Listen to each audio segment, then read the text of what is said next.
dugout after warming up in the bullpen. So the Yankees had yet to take the field prior to the start of Game 4. Orlando Hernandez, who missed 2 starts in April with a tender elbow, went on the disabled list in late May. An inflamed toe on his left foot, the second toe on his left foot, had surgery June 15th. Didn't come back until August 21st. Gave up 4 home runs that night in Texas. And in the end, had a 4-7 record during the regular season.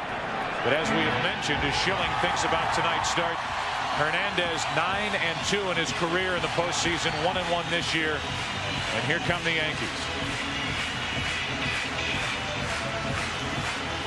Take a look at Bob Brenly's lineup for the Arizona Diamondbacks. Tony Womack leads it off. He's the shortstop. He is also hitless in this series. Craig Counsell back to the number 2 spot. Luis Gonzalez hitting third.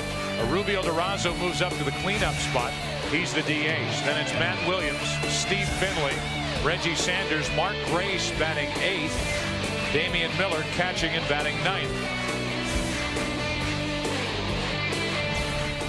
Talk about how the Yankees have struggled.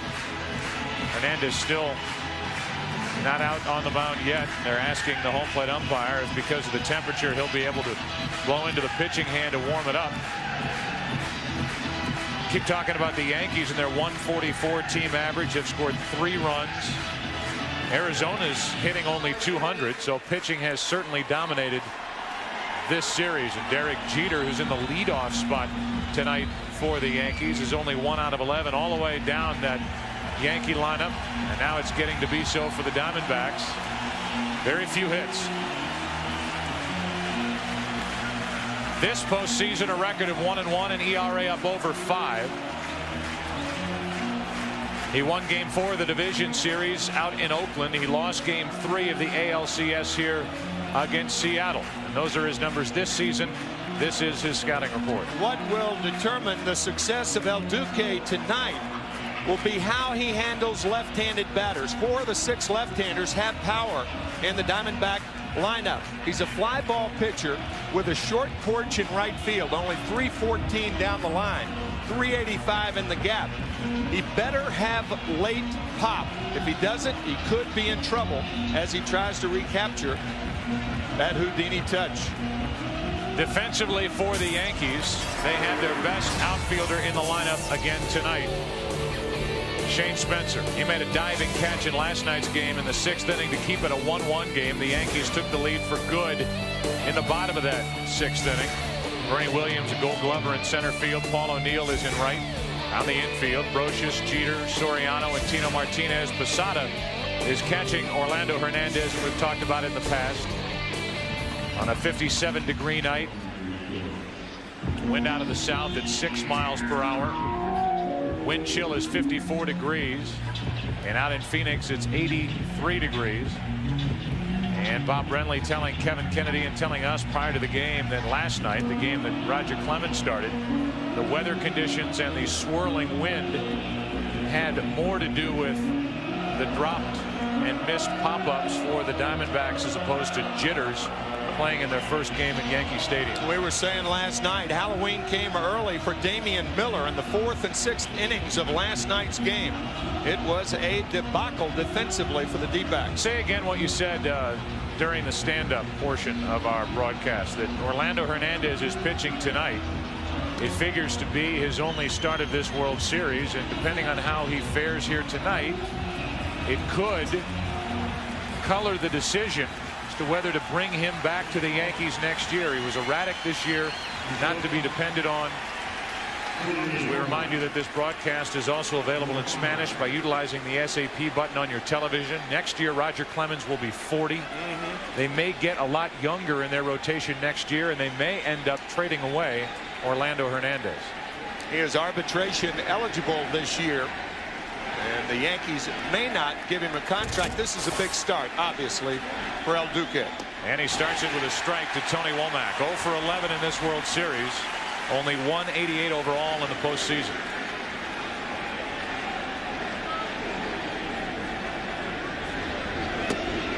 One ball, one strike. Top of the screen, the Fox box.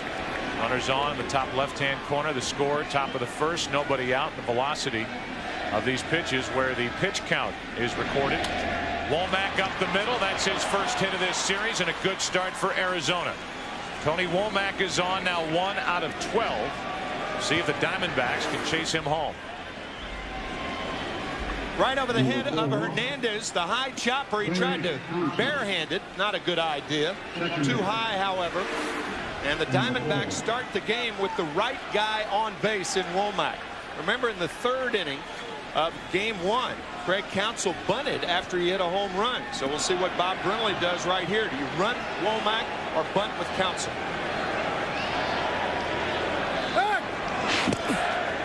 See how confident they feel with Schilling working on 3 days rest right here, as Tony Womack wants the third base coach Chris Spire to go through the signs again.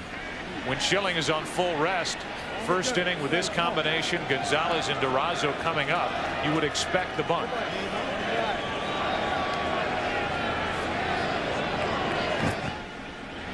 And the bunt. Third base side, barehanded pickup. Brocious, great play. 1 out, down to second is Womack, a runner in scoring position, and there's Brocious doing his thing again on the barehanded pickup. He's the best I've ever seen at this particular play. He picks it up with the ball in the throwing position. Index finger, middle finger, and thumb. That is a very difficult play to make for a third baseman, and Brocious does it almost routinely. So now an RBI opportunity for Luis Gonzalez with Durazo to follow. Gonzalez so far in this World Series 3 out of 11 with a home run. Former Gold Glove Award winner, and he has done that. That play in particular since coming here to the Yankees his first year in '98. Gonzalez could put Arizona on top here in the first inning and give Curt Schilling a lead. And a look back at Womack.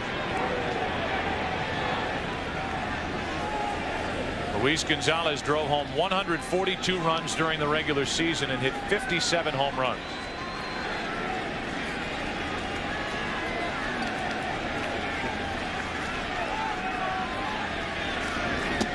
Staying away from Gonzalez with ball 1. If you're on second base in this situation, the only player you don't know where he is the shortstop. He's right behind you. That's why the third base coach will say, I've got the shortstop. That's foul. The minute you get on second base, you check the depth of the outfielders so you know where they're playing. Peripherally, you see the runner or the third baseman, Scott Brocious. You know where Soriano, Martinez, the pitcher, and the catcher are. The only guy who can come in behind you is Derek Jeter, the shortstop. That's why Chris Spire, the third base coach, has the shortstop. 1 ball, 1 strike on Gonzalez. And a throw anyway, even though Jeter was nowhere near the bag. So Orlando Hernandez wheeled around and threw and somehow got the ball around the body of Womack and into the glove of Jeter, who was way off the base.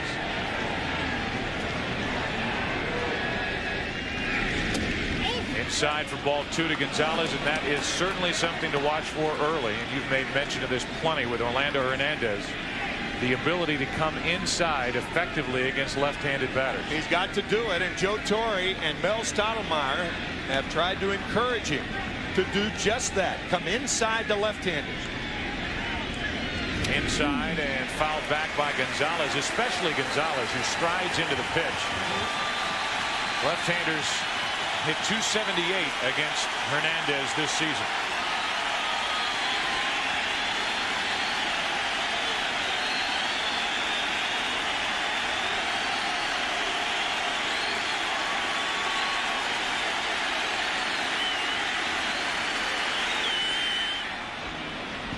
That hit Gonzalez, and he'll go down to first. Hit by the pitch on a 2-2 delivery, and it's 2 on with 1 out. Second time Gonzalez has been hit. A lot of times with that open stance, when you stride to make it a closed stance, which is proper with which to hit, you can't move as well. Bob Brenly was talking about that before the game. Watch Gonzalez close, and now he can't get out of the way, and the breaking ball hits him on the left ankle. We heard on that 2-2 delivery this crowd get louder here in game 4 than at any point last night in game 3. It took some people over 2 hours to get into Yankee Stadium last night because of these security measures. A little quicker this evening. And the crowd appears more into it as the Diamondbacks will try to take them right out of it here in the first inning with 2 on 1 out. Rubio Durazo takes ball 1. We were talking to Bob Brenly, and I brought up to Bob that I thought Durazo was the most dangerous batter in the lineup against the likes of El Duque.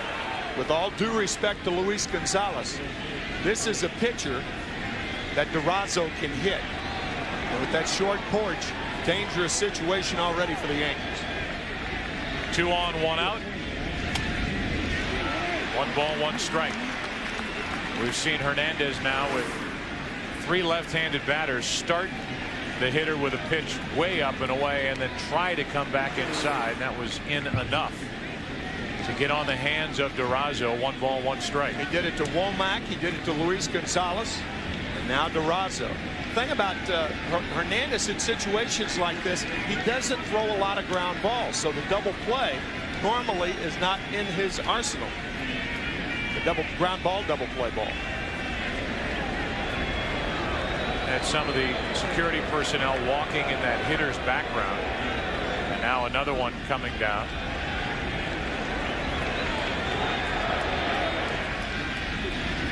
As Durazo waits for a 1-1 pitch. Inside on the hands and fouled back and out of play. Strike 2. Matt Williams on deck.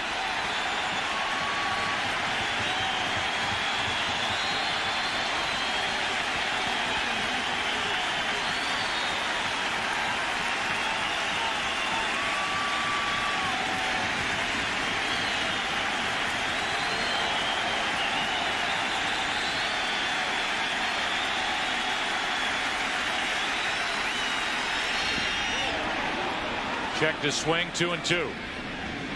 Just about the same pitching pattern that Gonzalez faced against Hernandez. 1-2 breaking ball down and in. Gonzalez got the breaking ball and he was hit with the pitch.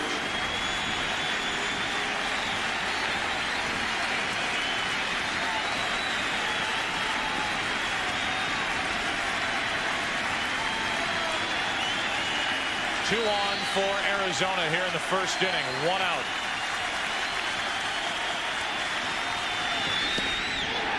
And a full count on Durazo.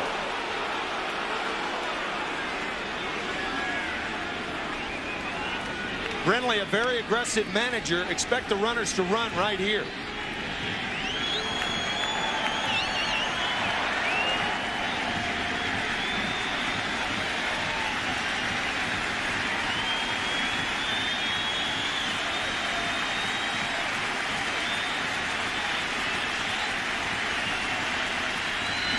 Ball 4 to load him up. Runners were not running there. Perhaps in Bob Brenly's mind, with the young hitter up there, a lot of times the animation and activity on the bases makes a young hitter a little too anxious.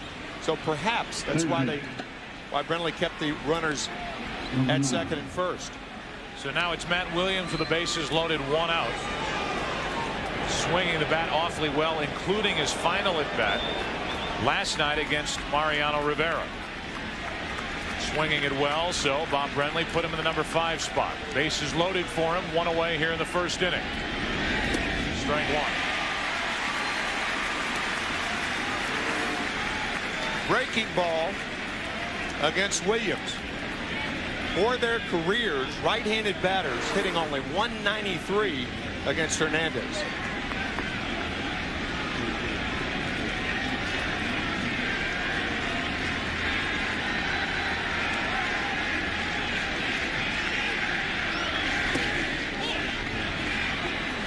With the Yankees down 2-1 in Game 4 of the division series out in Oakland. Hernandez got into a second and third nobody out situation in the first inning and got out of it. Here he has the bases loaded, 1 out. And Matt Williams at the plate. Hernandez and the Yankees won that game. A final of 9-2.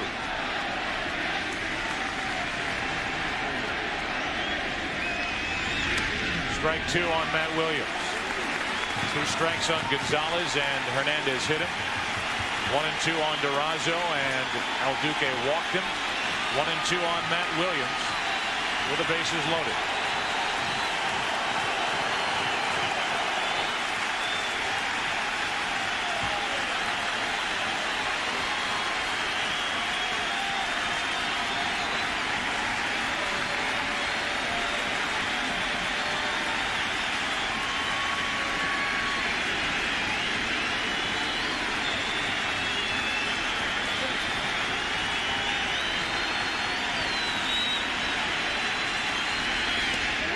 Too far outside, 2 and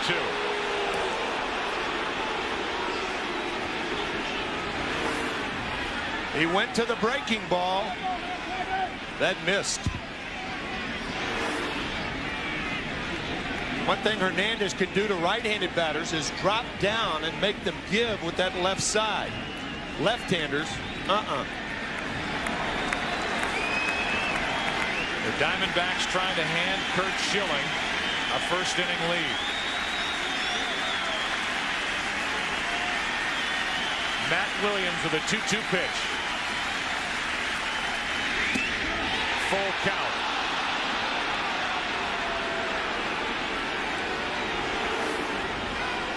comes back inside with the fastball that misses by a lot.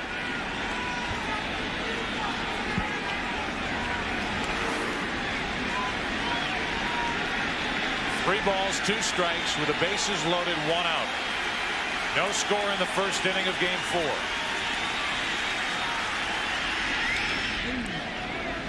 Do it again.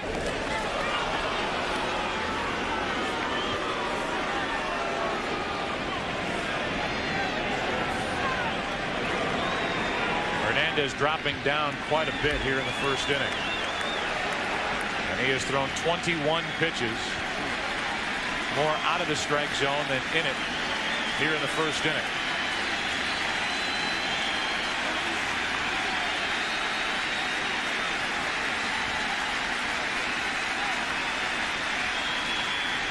Two out.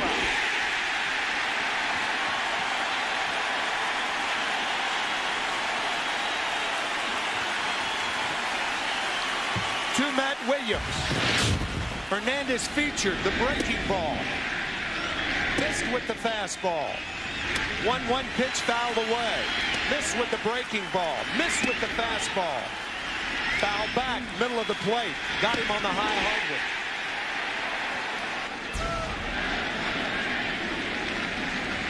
So now the bases are loaded with 2 out. And Steve Finley is at the plate. Hitting .333 in this postseason. Ball 1. When a pitcher doesn't have confidence, he tries to be too fine. And that's what Hernandez is trying to be right now. Finley did not start in Game 2 against Andy Pettit. Only 1 out of 6 in this series.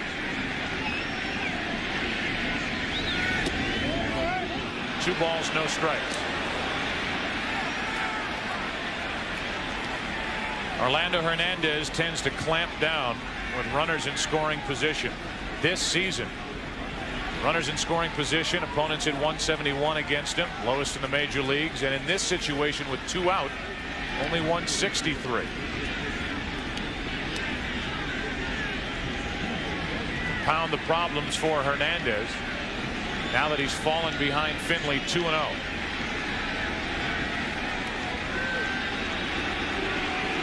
Finley, who played here as a member of the Padres back in '98 in the World Series, is 1 for 12 in that effort against the Yankees. Here's a 2-0. Popped up, foul ball, and Posada will watch it go into the seats. 2-1. El Duque got away with one then. Finley looking inside. He got it inside and just missed it. Posada setting up inside on a 2-0 count. You don't jam hitters when you're behind in the count. That is something Jorge Posada, in my view, has not learned yet. Often, he'll set up inside 2-1, 3-1, 1-0. Not the time to jam hitters. Here's a 2-1 pitch now with the bases loaded, 2 out. 2-2. And here is the Yankee Stadium crowd.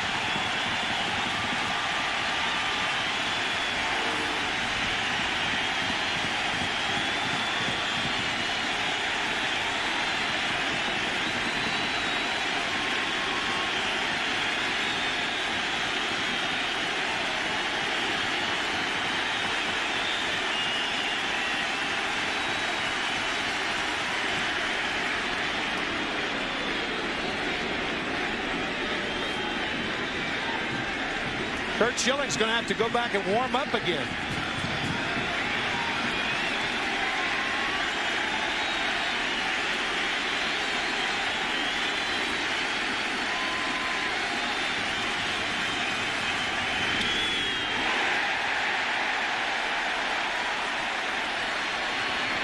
Inning over.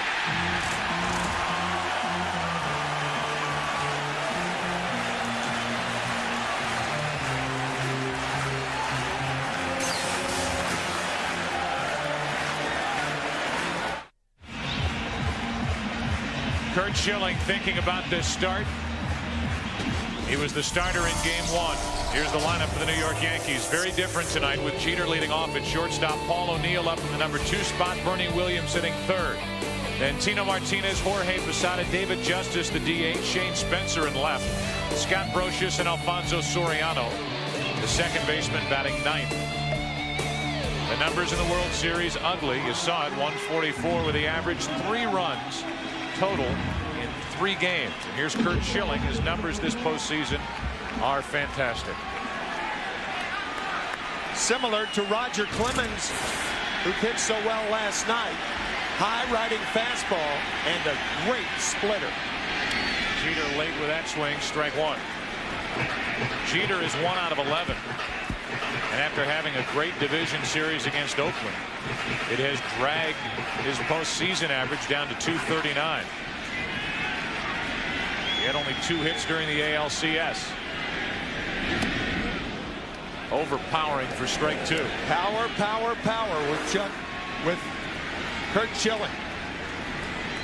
To give you an idea of how badly the Yankees are trying to score, Derek Jeter is hit in 3 different positions in 4 games. Jam shot caught. Womack 1 away.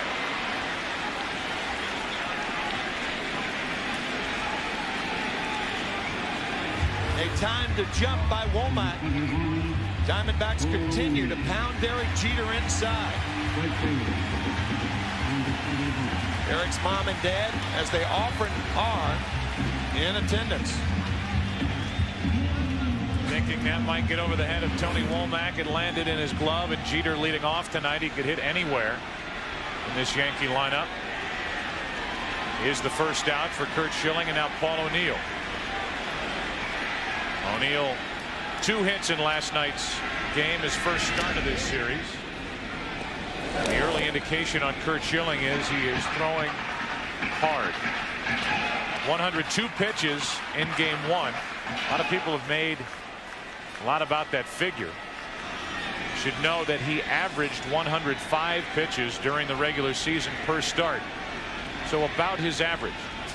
He said after that start he felt terrific and had been lobbying his manager Bob Brenly as he walked off the mound in the 7th inning in game 1 to start this one. Check swing, ground ball. Womack.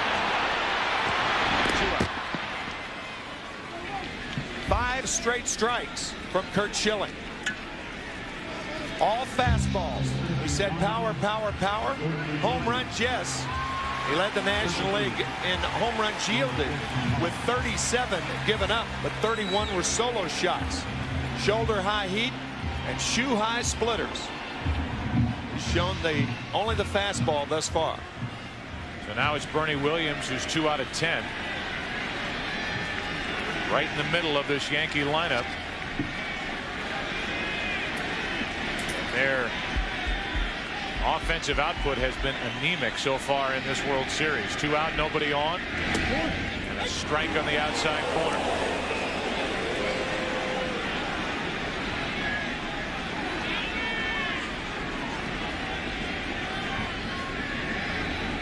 The top of the order for New York, 3 out of 35 with 7 strikeouts, an .086 average for the first 3 hitters in the Yankee lineup combined.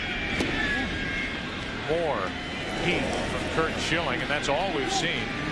0-2 now on Williams. 7 straight fastballs to open the game. All strikes.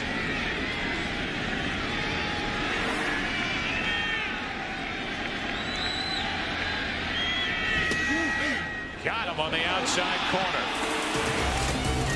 A lot of questions about Curt Schilling starting on 3 days rest. Any more questions? Second inning, game 4, no score.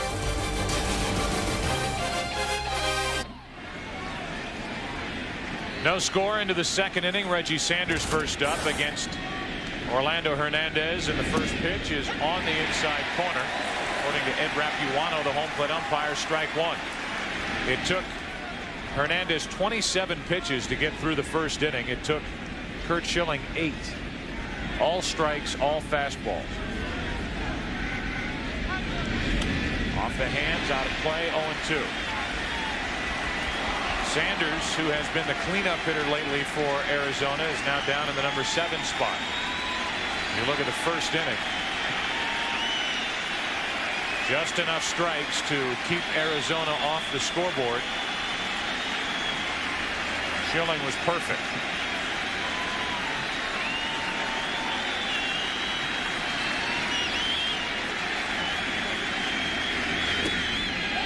One ball, 2 strikes.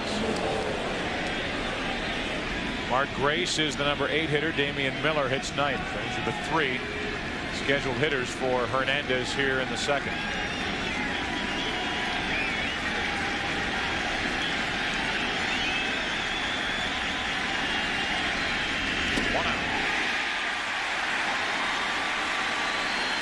How odd is it to see Mark Grace hitting 8?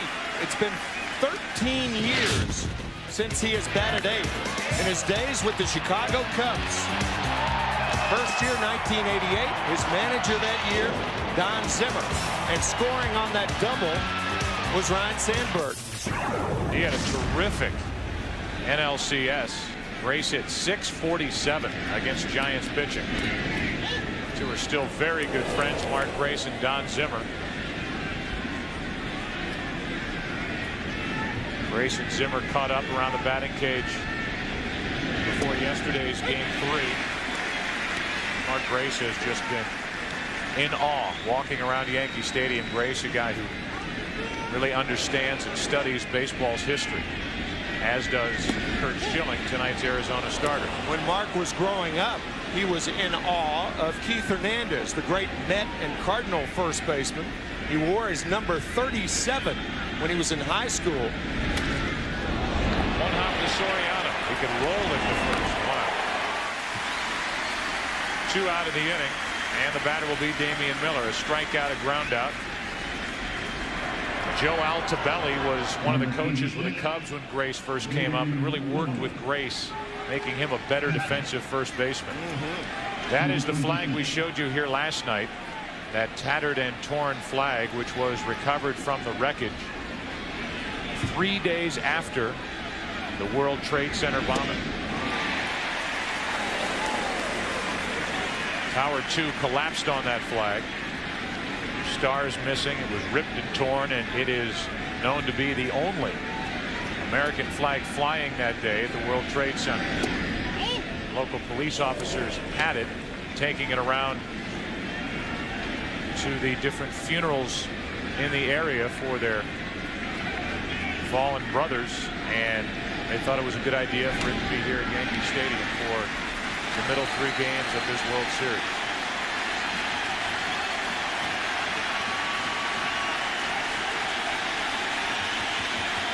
Out in center field. At the plate is Damian Miller, set up at a ball and 2 strikes.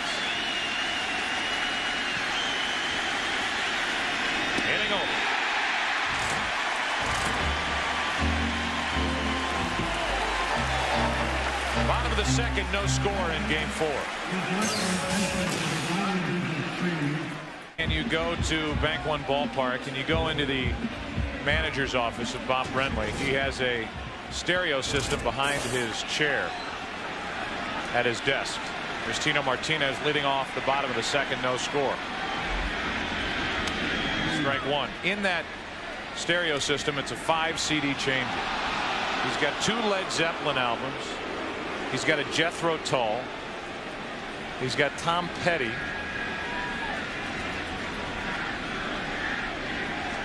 One more. That's 4. Got 4 out of 5. You're hitting 800. Come on. It's all right. Tino Martinez grounds to the right of Counsell. 1 out. Brenly is a loose guy. And we always talk about Joe Torre and his ability to disarm a situation with a sense of humor. Here's an example of how Brenly does that with his catcher Damian Miller between innings. Hey, when in doubt tonight, if there's any question in your mind what you want to throw something low so they don't pop it up foul behind the plate, okay? Last night, Damian Miller had trouble on 3 different pop-ups because of the swirling winds. According to Damian during that little piece of tape, the wind is not as bad tonight as it was here last night. Ball 1 to Jorge Posada with 1 out, nobody on. Joe Walsh, that's the 5th. Joe Walsh, yeah, from the Eagles. Yes. Guitar player from the Eagles. Right. Yeah. And the difference between the managers, you go into Joe Torre's office, if he had a stereo system in there, I don't think Zeppelin or Joe Walsh would be in the CD changer. Tony Bennett, Frank Sinatra, Jerry Vale. Right. Fabian. Frankie Avalon. Eddie Layton plays the hits. Down the left field line for Gonzalez. Plenty of time to get to this one. 2 out. Here's last night, Damian Miller staggering around behind the plate. That was not ruled an error. This was. And this was given to Mark Grace. The Diamondbacks committed 3 errors last night, 4 misplays. At one point, gave the Yankees 6 outs in an inning. That was in the 4th. The Yankees did not score that inning as Justice takes a strike. That's how poorly the Yankees are going offensively. They get 6 outs and don't score. And how tough Brian Anderson pitched last night for Arizona. Oh, yeah. What a job. Give him credit. 2 out, nobody on, and a 1-ball, 1-strike count on David Justice. Bob Brenly telling us before the game that Damian's night last night, like a couple of afternoons he had as a catcher for the San Francisco Giants in Candlestick Park. What a tough sun and wind field Candlestick was. Here's a 1-1 to Justice with 2 outs. Just outside. 2 balls and a strike. Curt Schilling, who spoke to a group around the World Trade Center. We read a portion of a letter he wrote right after the tragic day of September the 11th during Game 1. Part of the group that went from the Arizona Diamondbacks to Ground Zero. Curt Schilling, Randy Johnson, Luis Gonzalez, Mark Grace, a long list of players. Bob Brenly telling us that the firefighters, the police officers, the emergency workers there all had cell phones and would call home to their kids, their sons, their daughters, and put Curt Schilling and Randy Johnson on the phone. A treat for the kids, and they got a chance to talk to 2 of the best starters in the major leagues this year. And from one to the next, they stood there taking one cell phone call after another, talking to the kids of the firefighters, rescue workers, and police officers at Ground Zero. 2 out, nobody on. 2-2 pitch to David Justice. He's fouling him off as Schilling is living in the mid-90s, 94 miles per hour on that pitch. There is such a difference between the fastball and the splitter from Curt Schilling. Almost like a bobblehead doll up there. Shoulder high fastballs and shoe high splitters. Got him on the outside corner. Justice becomes the second strikeout victim for Curt Schilling. We go to the third. El Duque back to the hill. Still no score in game 4.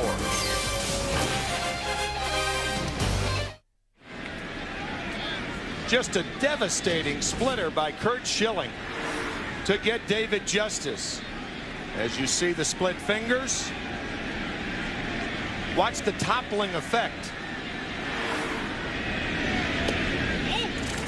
0-1 to Tony Womack leading off the third inning. Tony singled his first time up the middle, his first hit of this World Series. Counsell bunted him down to second. 2-0. Gonzalez hit by a pitch and a 1-2 delivery that caught him on the foot. A walk to Durazo, but then Williams struck out. Finley popped up. It's 3-0 on Tony Womack.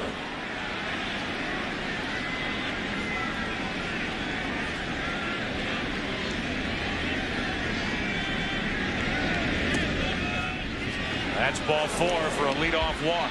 And if they were bunting in the first inning with the way Schilling's pitching tonight, expect the bunt here again in the third inning.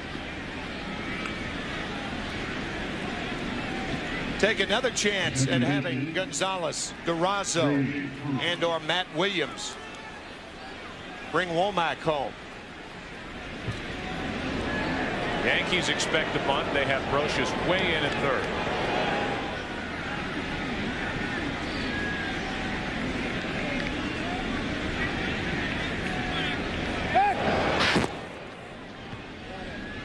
Usually if a pitcher can't find the strike zone with the leadoff batter, if he throws 4 straight balls, usually it's not a good idea to run or to bunt on the first pitch.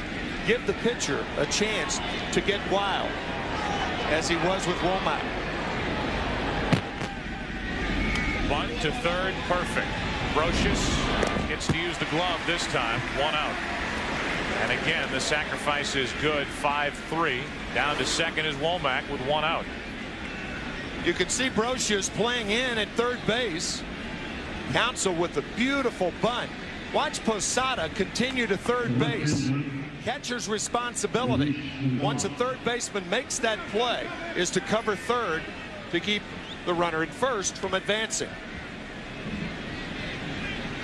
So the bare hand pickup the first time, the glove pickup this time. 2 sacks in a row for Counsell. Now Gonzalez gets another opportunity. Hit by a pitch his first time up. Runner at second, 1 out here in the third inning with no score.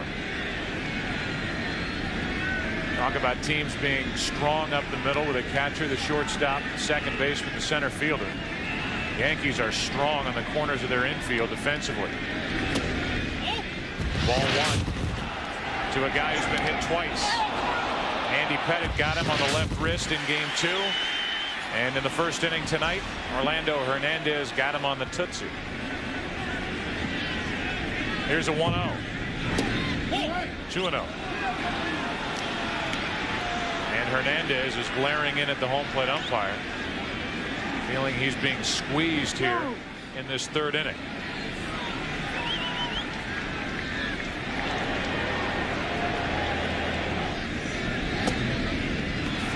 With Durazo on deck. I don't think Hernandez has a complaint. Those balls had not been close. The 4 to Womack, and now the 3 to Gonzalez. Perhaps he's just upset at himself.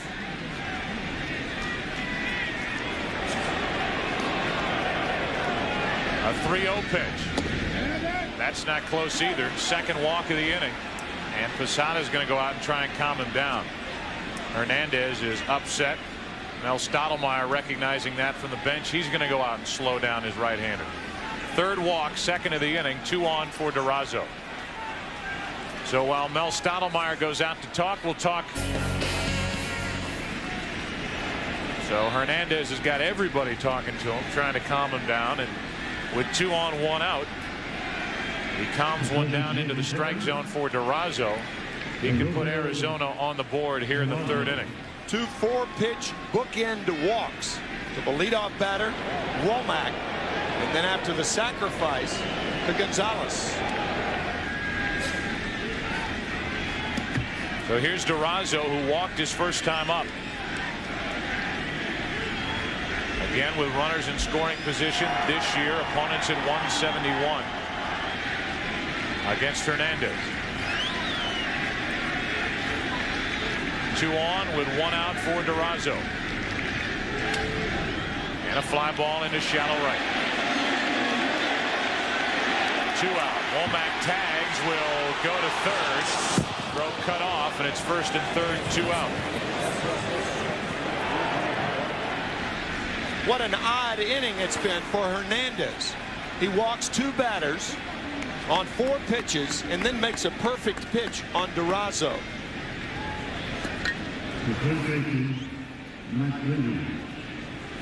O'Neill out there shaking his head as Womack just took third on him. And really, if it was O'Neill, if it was anybody out in right field, Womack has got the speed to make it second to third. And now with runners in the corners, 2 out, it's up to Matt Williams again, who missed a chance back in the first inning when he had the bases loaded, 1 out. He struck out.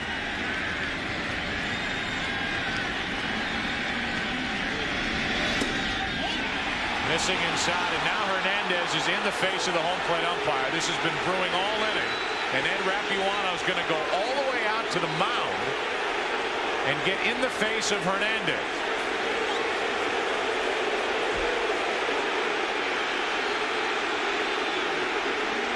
A manager cannot argue balls and strikes. It's an automatic ejection. I think Joe Torre just out to talk to Rapuano, trying to calm Rapuano down. Under those circumstances, obviously no ejection. We talked to Joe Torre about this before the game with regard to his hitters not complaining last night. Yeah.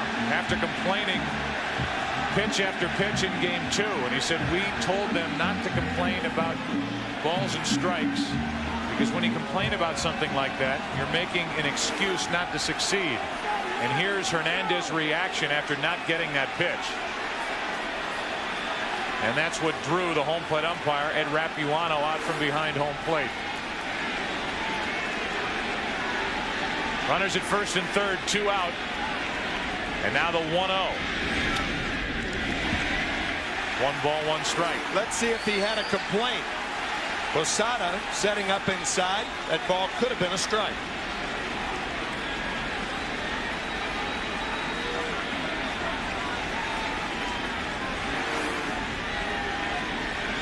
So a 1-1 count now on Matt Williams.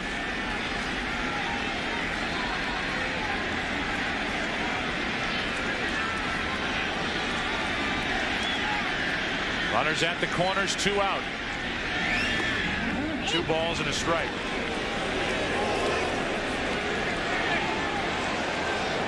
That reaction not too much unlike Roger Clemens while back with Boston in a game out in Oakland. 1990, Terry Cooney behind the plate. Clemens was ejected game 4 against the Athletics. Athletics went on to win, then lost in the series to Cincinnati. Williams hits it hard, but right at Brocious. Fires to second, and the inning is over. Rapuano walked down the first baseline a bit. Hernandez never looked at him. Bottom of the 3rd inning, no score.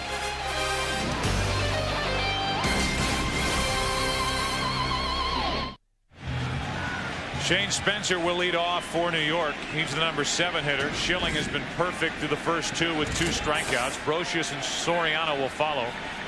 0-0. And a ball outside. Now Schilling kind of pauses, and that draws a reaction of the crowd here at Yankee Stadium after not getting that pitch from the home plate umpire, Ed Rapuano. This crowd knows Ed's here. They were on him during the break. This is a fastball because Schilling said, yes, I like the pitch. No, I don't like the location. This will probably be a fastball away to Spencer.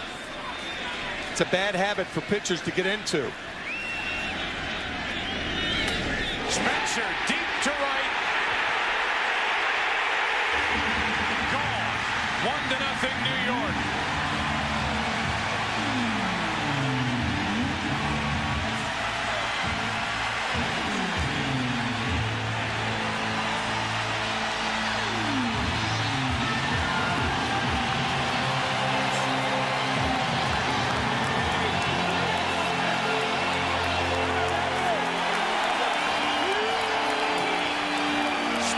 got the pitch you would have been looking for. Hitters are smart. Hitters pay attention. When a pitcher shakes his head yes, then no, and then yes, he's looking for location because the fastball is the only pitch you locate. I would have to think that Shane Spencer was looking for a fastball away. There it is right there. No. Now he steps off. So he liked the pitch, then he didn't like the location. When he came back with a fastball away, Spencer was ready for it. 0-2 on Brocious.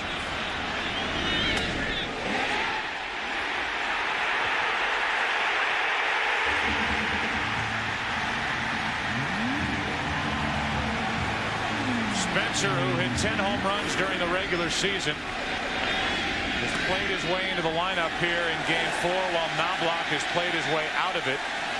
And Spencer, who delivered a diving catch in the 6th inning last night, cranks up a home run here in the 3rd inning to put the Yankees on top.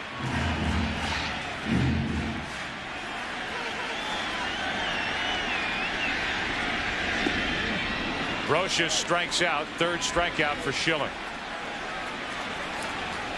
Once again, Curt Schilling gave up 37 home runs to tie the National League lead, but 31 of those 37 were solo shots.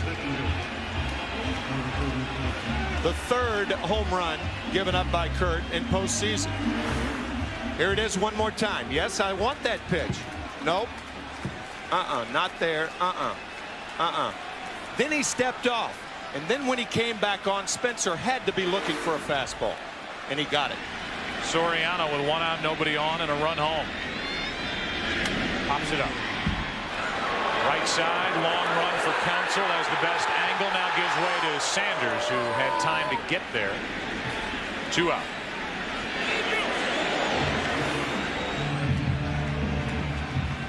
Fastball away.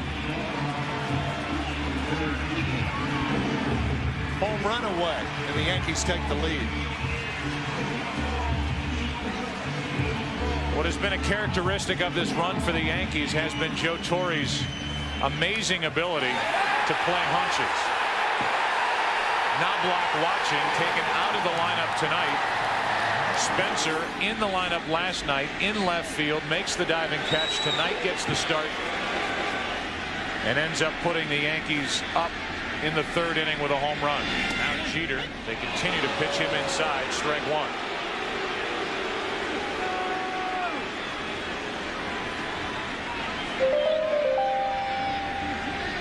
Bob Brenly has had one hunch after another go right early in this postseason. One hop to Womack, inning over. We'll see how Bob Brenly's hunch to start Curt Schilling works out here tonight. Fastball up and away, and up and away. 1-0 Yankees after 3 in Game 4.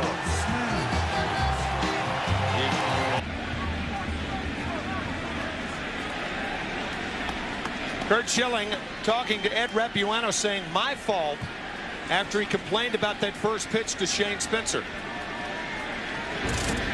First pitch to Steve Finley is a breaking ball for a strike. An umpire's common response after an argument about a pitch. Something happens later in the at-bat. Well, I didn't give up the home run. Yeah, right. And that's Schilling saying, yeah, that was me giving up the home run. Yep. Trying to take some of the heat off Ed Repuano as Steve Finley gets on. And for the 3rd time in 4 innings now for the Diamondbacks, they've put their leadoff man on. Finley is on with his 2nd hit of this series. He's 2 out of 8. And now Reggie Sanders will bat, a strikeout victim his first time up. Steve Finley singled on a pitch in which he had swung through the time before with the bases loaded twice.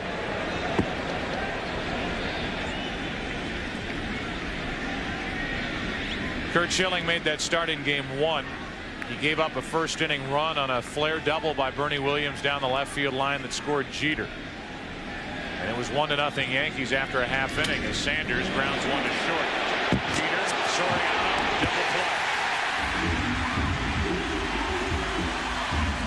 Schilling said after Counsell tied it in the bottom of the first on a home run, he knew that work had been done to overcome that first inning mistake. And he was either going to win or they were going to be lifting him for a pinch hitter in the 8th or 9th inning in a tie game. Nicely turned by Soriano. When a hitter is jammed, he doesn't get out of the box as well. And that's why Reggie Sanders, a fast runner, grounds into a double play instead of a fielder's choice. Now Grace has spun off the plate with ball one. One of the first things I'm sure a second baseman tries to learn, and Soriano picked up the second base position toward the tail end of spring training this year for the Yankees, is how to cheat. Right there. And he cheated there on the double play. The neighborhood play. And when we say cheat, kids, we mean it in the best sense of the word. That's right. 2 balls and a strike on Grace. Well, the reason that umpires, particularly second basemen, will give them the benefit of the doubt in touching second base is if they stay on the bag, the chance of an injury is great. Now 3-1 on Grace with 2 out and nobody on, and Damian Miller, the number 9 hitter, on deck.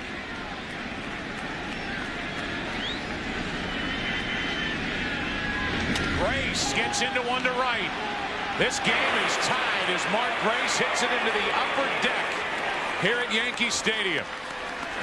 A 1-1 game in the 4th inning. Fans throw it back. The number 8 hitter, Mark Grace, would love to have that souvenir. He has been wide-eyed walking around Yankee Stadium, and now he visits the upper deck, which wasn't there in fair territory when Babe Ruth used to swing the bat in this ballpark. That has been Hernandez's bugaboo, the home run to left-handers. Damian Miller pops it up. Soriano puts it away, and this game is tied. Home run by Spencer in the bottom of the 3rd. A home run by Mark Grace in the top of the 4th. Cubby for life. Not this year. First year with the Diamondbacks, and he has tied game 4. Prior to that 3-1 pitch to Mark Grace, I know it crossed your mind, it crossed mine, that here at Yankee Stadium, 2 out, nobody on. Grace, who doesn't hit a lot of home runs, it had to enter his mind in a 1-run game, and he just crushed one into the upper deck to tie this game. And now we're in the bottom of the 4th. That's when a non-home run hitter can hit a home run. That's situational hitting. Ahead in the count, he knows what he's going to get, takes one shot at it, and it worked. No balls, 2 strikes. Yesterday, Mark Grace was walking around Yankee Stadium with Kevin Kennedy, talking about the history of Yankee Stadium, stadium that the Yankees first started playing in 1923. They had a little mini tour of this ballpark as O'Neill strikes out on a fork ball, 1 away. Here is their conversation from yesterday. This is where you can really take it in, like, wow, the house that Ruth built. And then I'm going to hit in that batter's box where Babe Ruth hit, Mickey Mantle half the time, and Reggie Jackson, the same left-handed batter's box. They got a little more power than me, but I'm still going to, I can share that batter's box with them. It's only 314, though. 314? Even at 37 years old, I think I got 314, maybe in batting practice. He had plenty more than 314 on that 3-1 pitch as Bernie Williams takes a ball outside with 1 out, nobody on in the bottom of the 4th of a tie game. He had closer to 390 inning.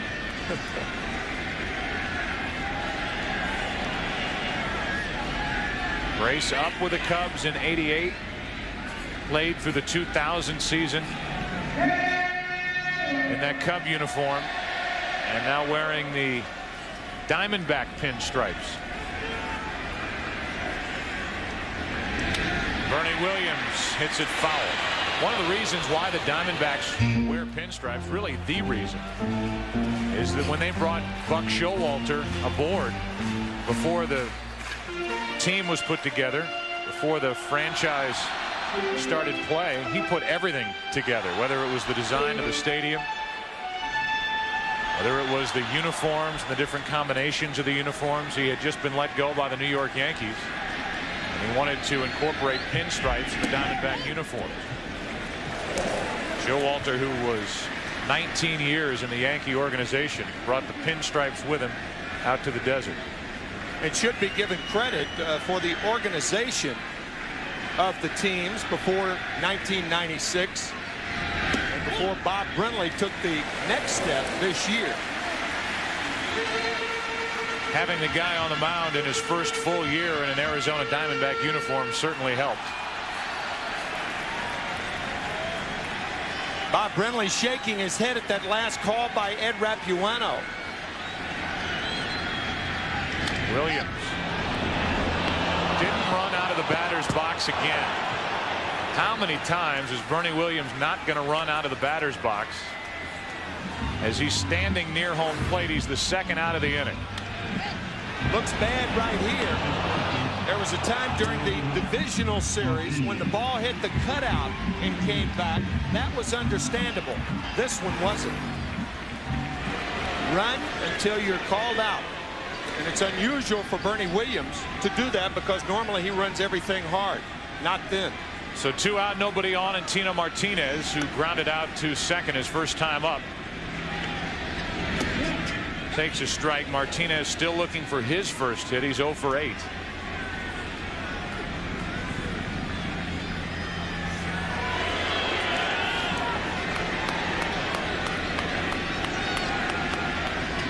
Diamondbacks have 3 hits. The Yankees have 1. Each side has 1 run, and very different strike zone that these two teams are working with tonight as opposed to that of Dale Scott last night. It was rather liberal east to west. Rapuano has been tight on the corners. Here's a 1-1. 1 ball, 2 strikes on Tino Martinez. 2 different pitchers, Schilling and Hernandez. Hernandez with fastballs and breaking balls. You rarely see Schilling use the breaking ball. He'll try to backdoor the left-handers occasionally. For the most part, high fastballs and low splitters. Martinez got a piece of that split-fingered pitch, and it's still 1-2. When the splitter is working, normally hitters hit it right into the ground, hit over it. It's a very tough pitch to lift. Roger Craig, the former Giant manager, a big influence on both Curt Schilling and Randy Johnson and their developments of the split finger fastball. 96 miles per hour from Schilling, and the count evens at 2-2. Tino Martinez hit 34 home runs during the regular season. Probably the most consistent hitter the Yankees had during the regular season. He is now 0 for 9 in the World Series. Schilling, 5 strikeouts. When a member of the opposition hits a home run into the upper deck, down either line, and you have great seats, fortunate to sit in the lower sections, pay attention.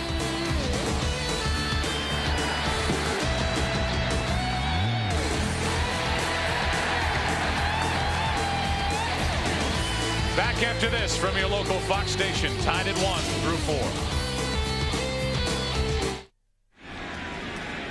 Top of the order for the Diamondbacks, 5th inning, 1-1 is the score, and a breaking ball stays high to Tony Womack, who's the leadoff hitter in this lineup and has now led off 3 of the first 5 innings and reached base in his first 2. Once on a hit, once on a walk, and he's up on the count here 2-0. 6 straight balls to Womack after the base hit up the middle his first time up. Hernandez has walked 3, struck out 3, allowed a run on 3 hits. 2-1.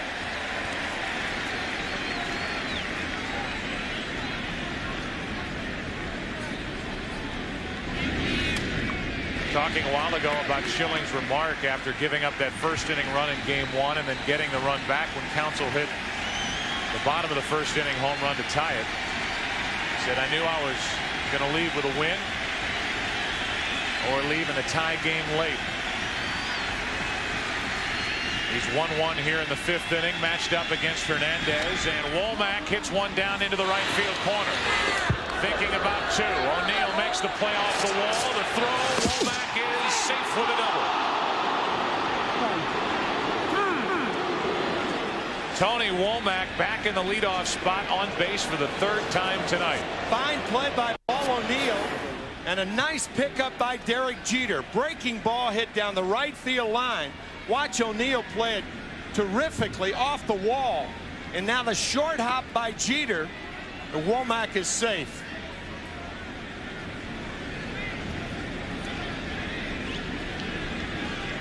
Womack with great speed, 28 stolen bases. You'd think it would be an easy double, but a fine play by O'Neill made it close. After having what he called an American League-like lineup last night, Bob Brenly putting Womack 9th, changed that around for Game 4, and Womack back in the leadoff spot. Has singled, walked, now doubled. Now it's Counsell. Another bunt. To the right side this time. Martinez falls down and still gets the out. Sacrifice is good, 3-4. As Tino Martinez showed a lot of athletic ability, falling down, making that play. 3 straight sacrifices for Counsell, but watch Tino Martinez look at third. He looks, he had an idea, and now when he turns around, he has to throw from his knees. Really the left side of his seat. The look to third. Plopping on the ground and throws from his rear end to get Counsell. Now the Yankees forced to bring their infield in. Most sacrifice bunts in a single postseason. Counsell is up to 6. Record holder in that category is Gonzalez. Went around, couldn't hold up. Strike 1.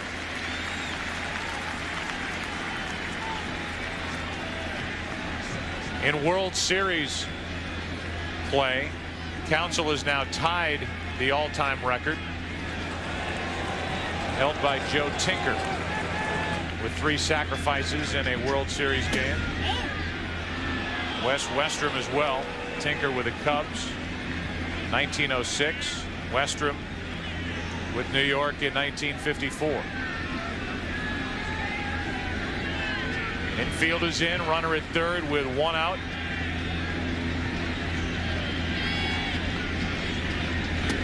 On the inside corner, 1-2.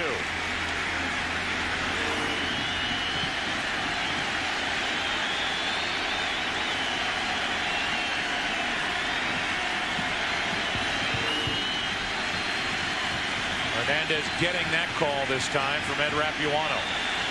Womack at third, 1 out. 1-2 pitch. 2 balls, 2 strikes.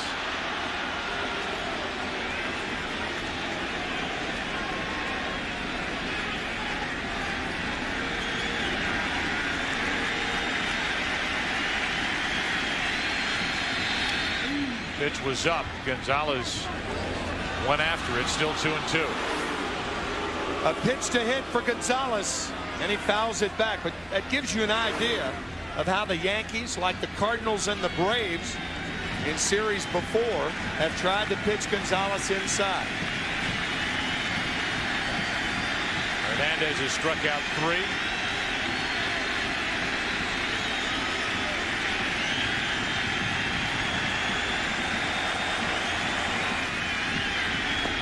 Now it's a full count on Gonzalez, with a Rubio Durazo waiting to hit next.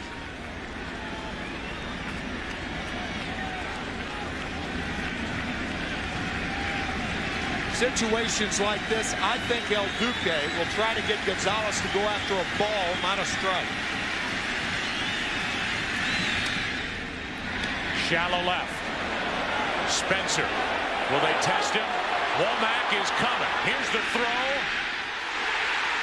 Out to end the inning.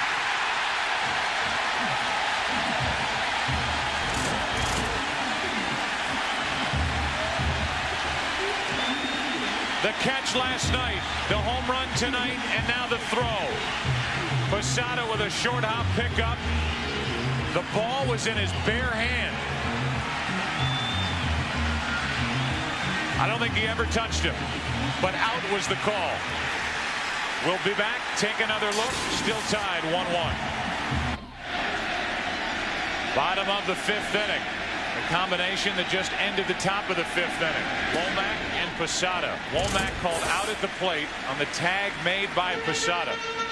Tim, there's no doubt that the ball was not in the glove of Jorge Posada when the glove was on the body of Womack. The question is if the bare hand, the right hand with the ball in it, grazed Womack on his way to the plate. The count goes to 2-0 from Schilling on Jorge Posada, who flied to left his first time up. It was a breathtaking play by Posada.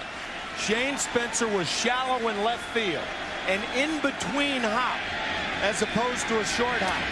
How he held on to the ball, I will never know.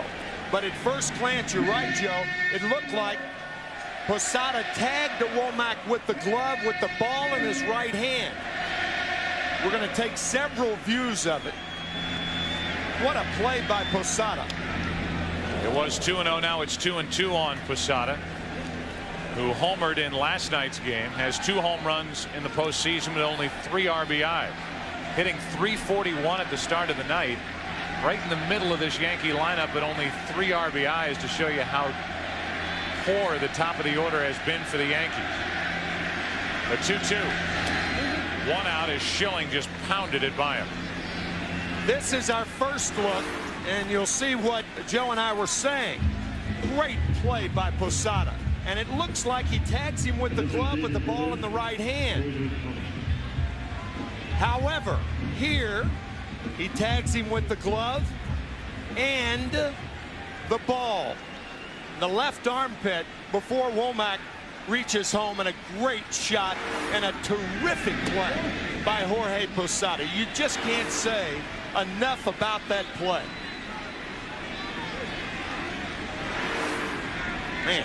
1 out here, nobody on, and an 0-1 pitch coming to David Justice. 0-2. To make that play about a yard off the line, and then to hold on to the ball, to come back and have the wherewithal to not only tag with the glove, but perhaps realize he didn't have the ball in the glove and he had to tag with the bare hand. Some play. Justice strikes out, and David Justice now 0 for 7, really struggling at the plate. Another look, the ball is out of the glove, and the bare hand, the ball in it, catches Womack just under the left arm just before he got to the plate. And here's Shane Spencer, who gets a nice hand.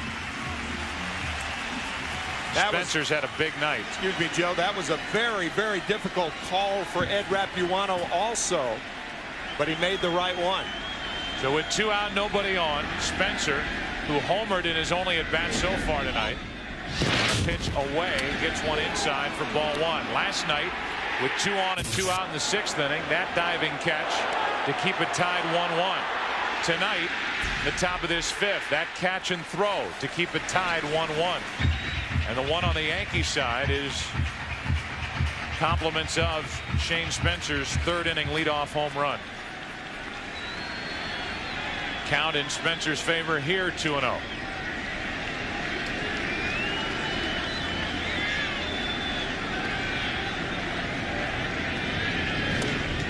Good pitch from Schilling. 2-1. Right over the top of that fork ball on 2-0.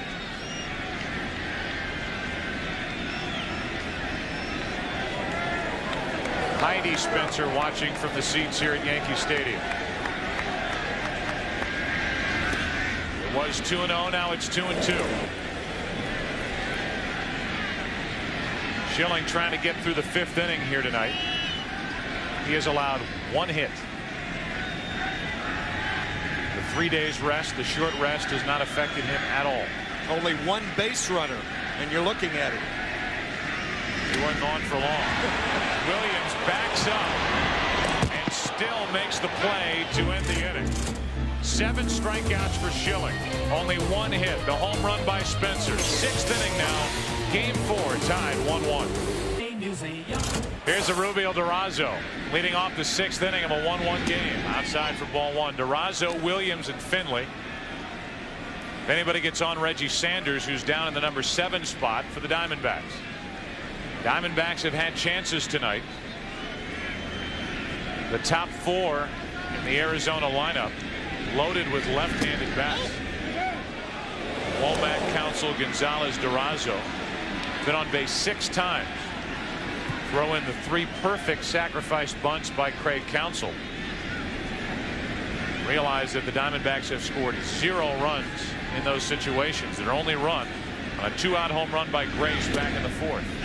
2 balls and a strike on Durazo.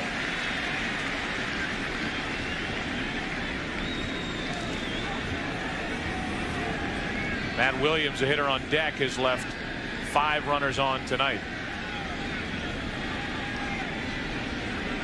Durazo is walked and flied to right. 2 balls, 2 strikes. Talk about great defense when you need it. Last night, 7th inning, that stop by Soriano on the ball hit by Durazo, and you've seen Shane Spencer's catch. Tonight, the throw by Spencer and the brilliant tag by Posada. Posada made that play happen. Durazo gets a piece. It's still 2-2.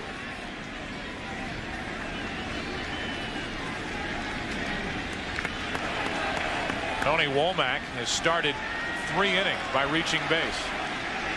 He has been bunted to the next base all 3 times, and the Diamondbacks have not been able to bring him home. Here's another 2-2 pitch to Durazo. 1 out, strikeout number 4.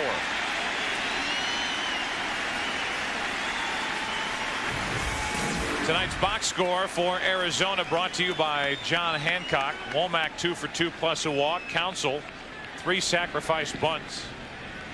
Then there's Gonzalez hitless, Durazo hitless, Williams hitless.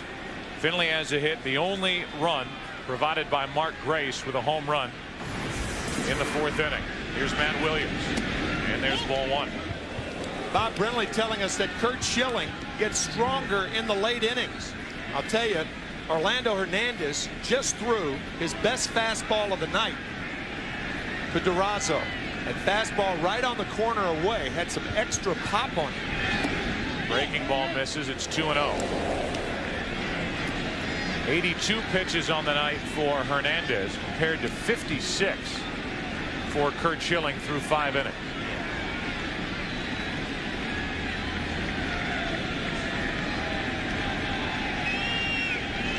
Schilling looks at none of his teammates.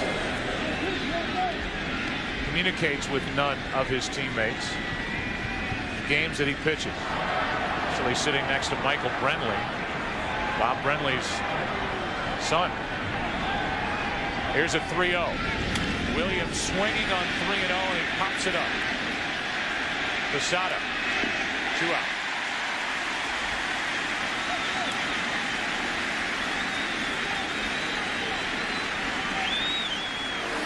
That's a pretty easy call to allow Williams to swing 3-0. He just gets up under it. Posada with an easy play. So a frustrating night for Matt Williams as it comes down into the glove of Posada. Williams struck out with the bases loaded, 1 out back in the 1st inning, and bounced into a force out with 2 on and 2 out in the 3rd.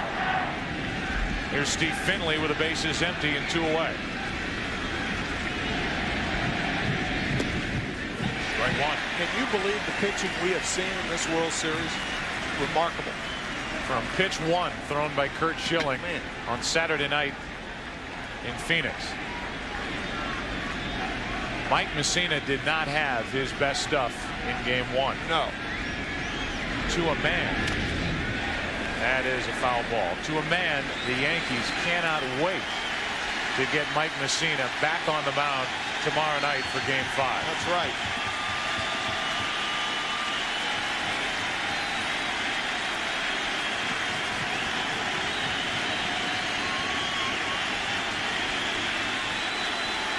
Oh, and 2 on Finley with 2 out and nobody on.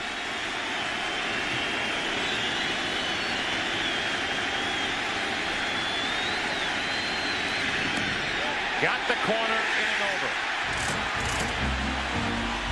5 strikeouts for Hernandez. Bottom of the 6th inning. More work for Curt Schilling. Brocious, Soriano, Jeter coming up. Tied 1-1.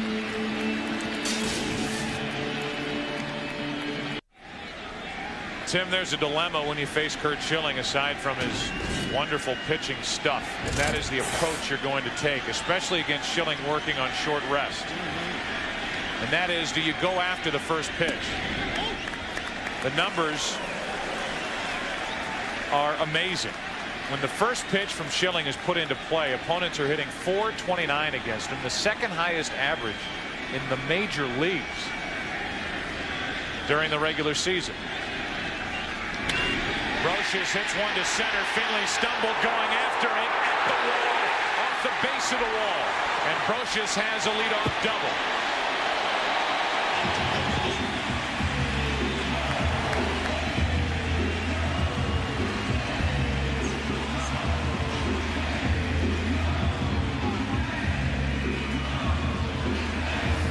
One stumble by Finley and 2 bases by Brocious.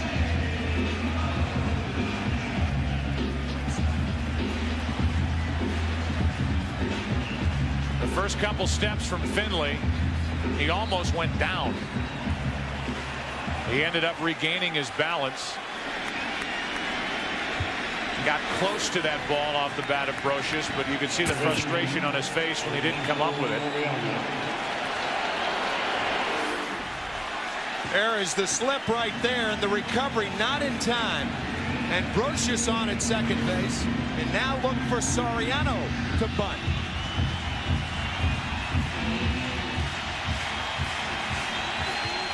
Mark Grace way in at first. Williams about a half step in front of the bag at third. And a strike on the outside corner to Soriano. Mark Grace was so close then. He could have shaken hands with Soriano after Alfonso took the pitch. You're going to bunt it. You try to bunt it down the third base line and make the third baseman feel the ball.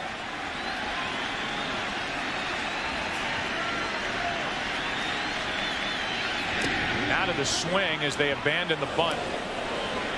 And the count's 0-2. The Yankees are 1 for 10 with runners in scoring position this World Series. A leadoff double by Brocious. And Soriano is in the hole 0-2.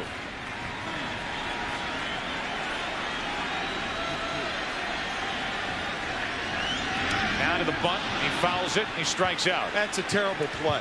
Awful. Joe Torre can't believe it.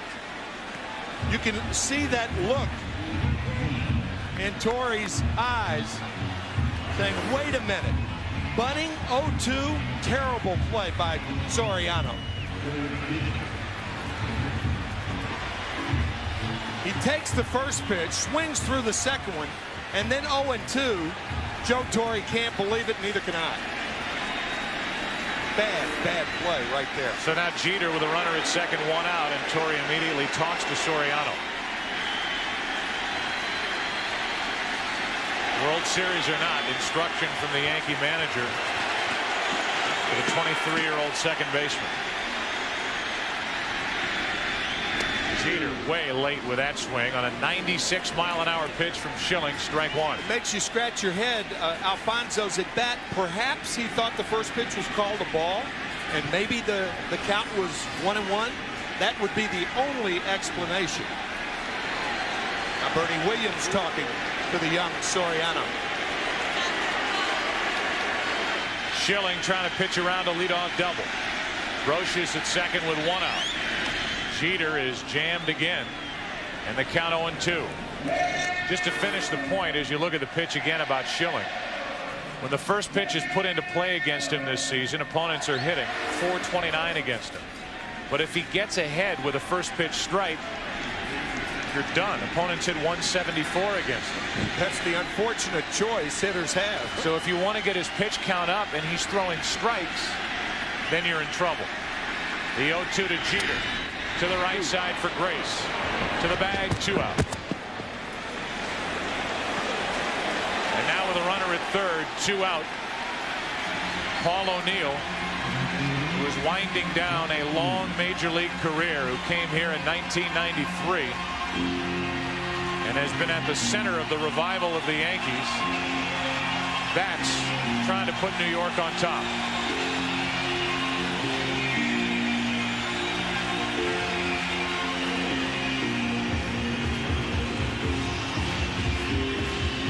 They meet on the mound, and we go back in time to 1990, the National League Championship Series, playing with Cincinnati. A younger Paul O'Neill, part of a Reds team that swept the Oakland A's in the World Series that year. After getting past the Pirates in the NLCS, and now with a runner at third, 2 out, it's O'Neill, who is likely to retire at the end of the year, looking for a 2-out hit.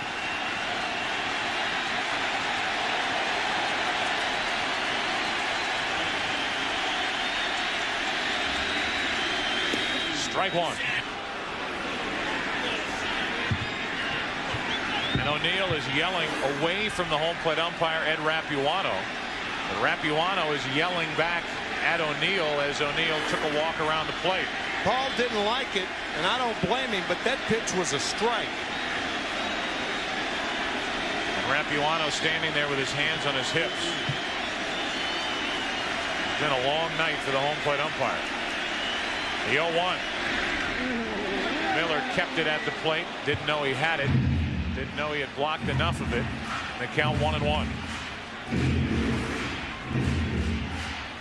Damian Miller down on the splitter.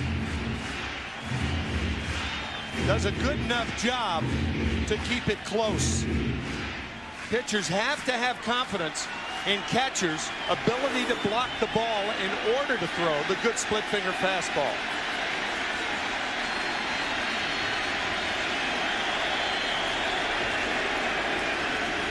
One in the bottom of the 6th, game 4 of this 2001 World Series, with the Diamondbacks up 2-1.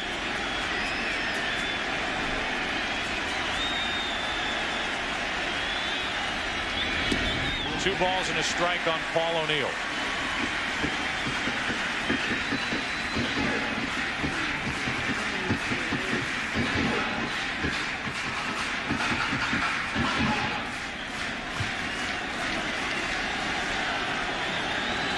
Schilling working from the windup during this at bat by Paul O'Neill.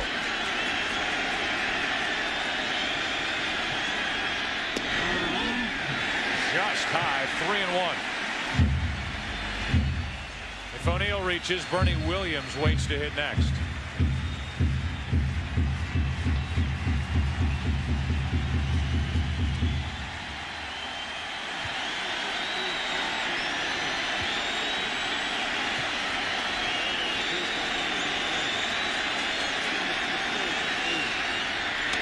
Slow roller.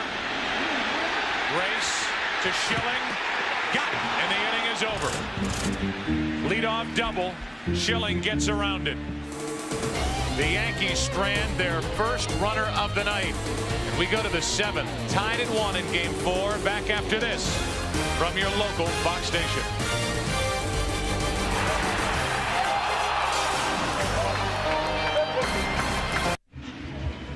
Well, that play at first base was a lot closer than we initially thought. Really was. We'll get a look at it on the replays in a moment. 1-1 game, 7th inning. Reggie Sanders off the hands, fouled back for strike 1. Watch the right foot of Curt Schilling.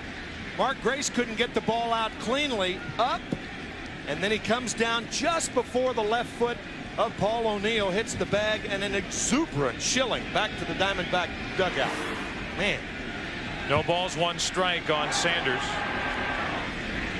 0 for 2 tonight, including grounding into a double play. Now he tries to bunt his way on. And he's in the hole 0-2. Give you a pretty good idea of how the Diamondbacks think Hernandez is throwing now in the mid to late innings. It's Sanders, who's been their cleanup hitter for the first 3 games of this World Series, just trying to drop down a bunt. The 0-2. Jeter. 1 out.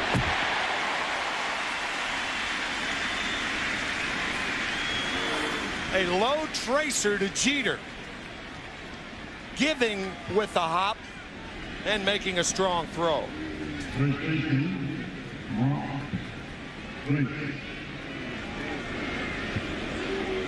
We've had a total of 2 runs in tonight's game. One driven in by Shane Spencer on a home run. The game-tying shot off the bat of Martin Grace, his last time up back in the 4th inning. 1 out, nobody on, ball 1. Hernandez fell behind Grace 3-1. Challenged him and lost the challenge as Grace lost one into the upper deck. 2 balls, no strikes.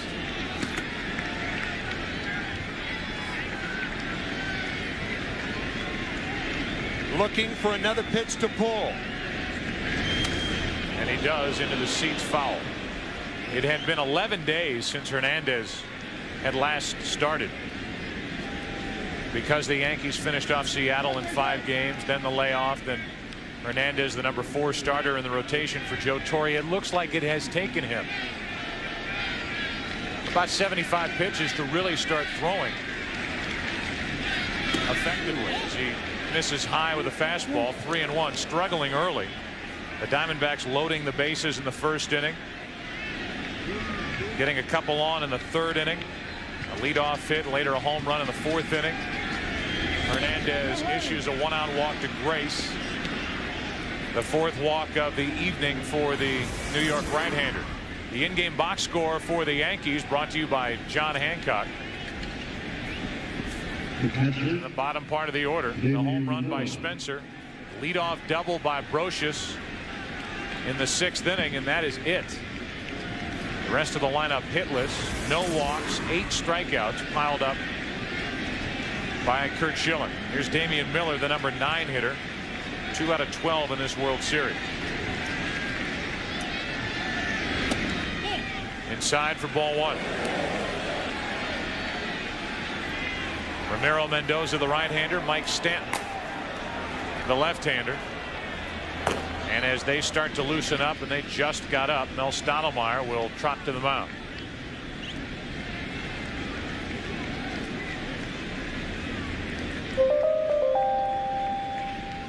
Last night, Roger Clemens got through 7. Got the game into the hands of Mariano Rivera. Tonight, Orlando Hernandez, who's thrown 97 pitches, tries to go through 7. He has a runner at first, 1 out, and a 1-0 count on Damian Miller. Talking to Joe Torre before the game, and you asked him, Joe, will Rivera be ready for 2 tonight? Joe said yes. Said, I don't want to, but if I have to, he will be available for 2 innings. That hit Miller, and after the walk, the second hit by pitch tonight out of the hand of Orlando Hernandez, and it's 2 on with 1 out, with Womack coming up. It hit 2 guys, Damian Miller and Jorge Posada. Posada taking the brunt of that hit by pitch. And now with Womack coming up, Counsell to follow, the left-handed part of the lineup, they asked Tino Martinez to go over and talk to Hernandez, and you could see a pitching change here, although Joe Torre and Mel Stottlemyre seated, with Stanton and Mendoza getting ready. Womack, now you see Joe with his right hand telling Posada, go out and talk. He'll go out for a while, then home plate umpire Ed Rapuano will go out there to break it up, and Torre will go out to take Hernandez out of the game. But you could see with that, you mentioned Senior Winches the other day. I think that was Joe Torre doing Senior Winches, right? That was it. Sawdite. So Rapuano doesn't have to go out there. Hernandez knew it. Any big league pitcher knows it in that spot. When Martinez came over and the catcher comes out, you talk about how that used to be an awkward conversation. Oh, man. Try to get a pitcher's confidence, and a manager sends you out there to talk to him, knowing he's coming out of the game. And Joe telling El Duque did a fine job, and he did. And now Hernandez comes over to talk to Ed Rapuano. The two had words earlier, and they're able. Credit Ed Rapuano with walking over and getting in the path of Orlando Hernandez as Hernandez made his way over to the dugout to put that nasty incident a little earlier to bed. Now with 2 on 1 out, a 1-1 game in the top of the 7th. It's Stanton against Womack, who's had a big night. That's a big fastball from Stanton, strike 1. Rapuano came up the line and made sure that he and Hernandez were on good terms as Hernandez left stage right. Now with 2 on 1 out, Tony Womack, who has singled, walked, and doubled, tries to put Arizona out in front. 1 ball, 1 strike. I think Mike Stanton does Tony Womack a favor by throwing him a breaking ball. Those 2 fastballs, as well as Mike Stanton can throw the ball. I mean, that was gas, both of them.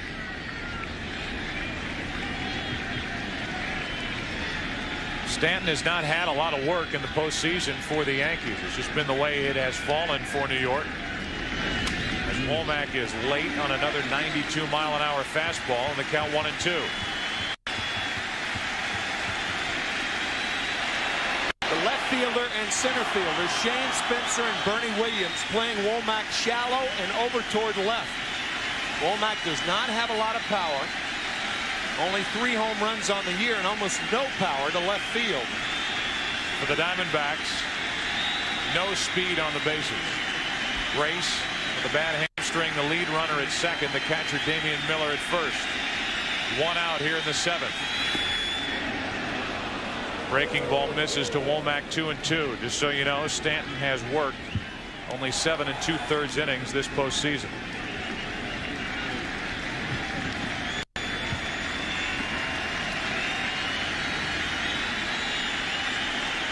Stanton with small fingers. He uses that splitter rarely. Womack spoiled it. But he always, when he gets the ball and the bare hand is out of the glove, he tries to stretch the middle finger and the index finger, so when he does throw the splitter, he throws it effectively. A little Freudian slip there, the spitter. Well, you saw him, you know, wetting his pitching hand, so.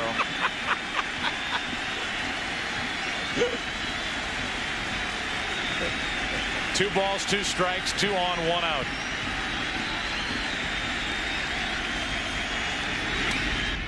Gonna be tough to turn 2. Jeter in the middle, get them both.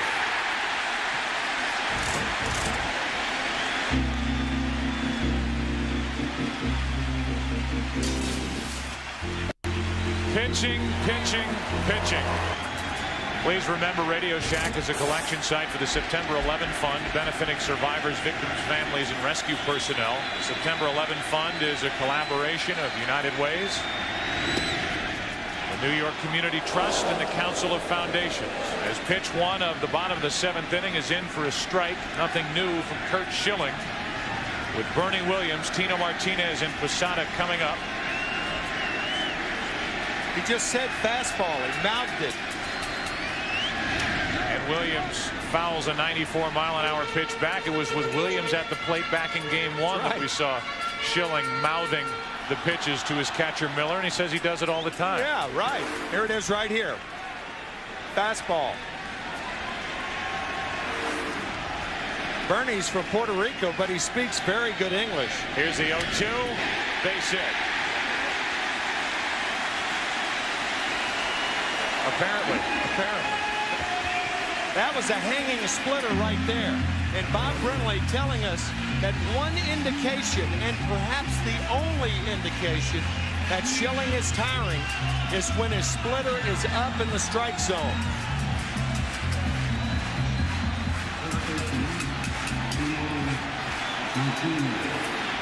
Still, it's only been a 72-pitch night for Curt Schilling.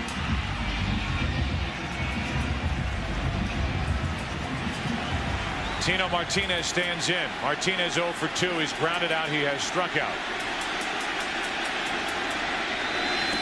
Typical from Schilling tonight. Pitch 1 is a strike, 94 miles per hour. And with the cleanup hitter at the plate, No sign of the bunt. Joe Torre does not like to bunt with his left-handed hitters in the lineup. Again, the short porch in right field. 1 ball, 1 strike. Regardless of what happens the rest of the way, in my mind at least, it is obvious Bob Brenly made the right call by putting Schilling on the mound. No question about it. So effective tonight, and if there is a Game 7 back in Phoenix, he would be available for that. Here's a 1-1 to Tino Martinez. 2 balls and a strike. The Yankees have 1 run on 3 hits. They've left 1 runner all night. For the 2nd inning in a row, they have their leadoff man on. A leadoff double by Brocious last inning. He was stranded. Leadoff single by Bernie Williams here in the 7th.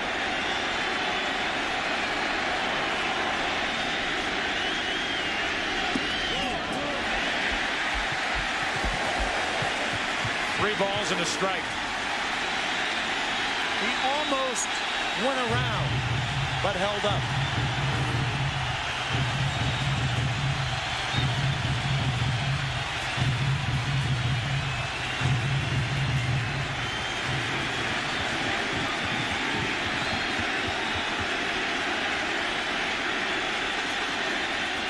Ball 4.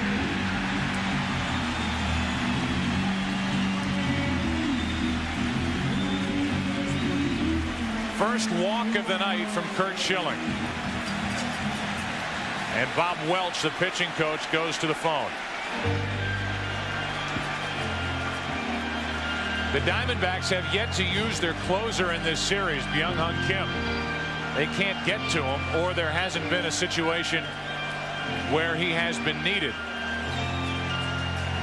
They're gathering on the mound right now to talk about what to do just in case Posada bunts. But again, Torre does not like to bunt with his left-handed hitters. There's Kim getting loose right now. Miguel Batista, another good arm, is supposed to start tomorrow night. He's not even sitting in the bullpen.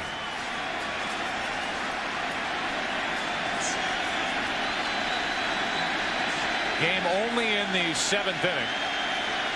2 on with nobody out, and Schilling is in his first jam of the night.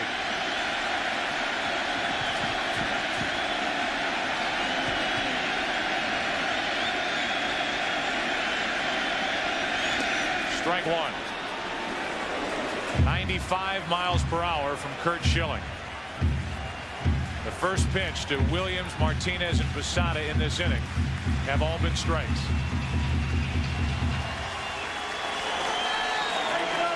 Laura Posada. Little Jorge watching big Jorge with 2 on, nobody out. Good swing on that pitch.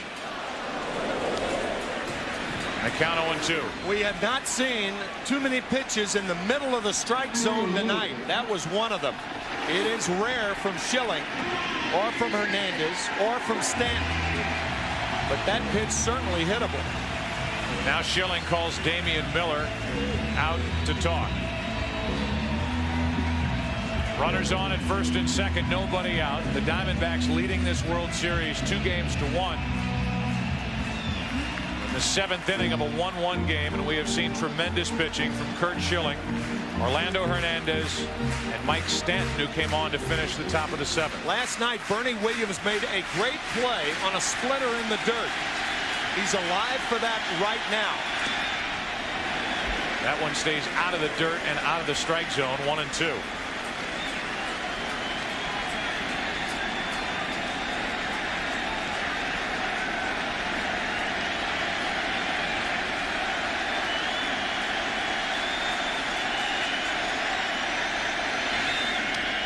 That's out of play.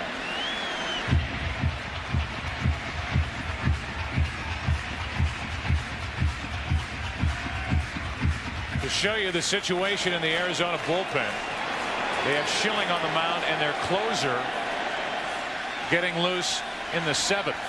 A closer who has told Bob Brenly, if you need me to pitch 3 innings, I can. A former starter in Korea. The 1-2. Posada's had some of the best swings against Schilling all night. But again, an idea about how Schilling is throwing when you still can't get around on the high fastball. And here we are in the 7th inning.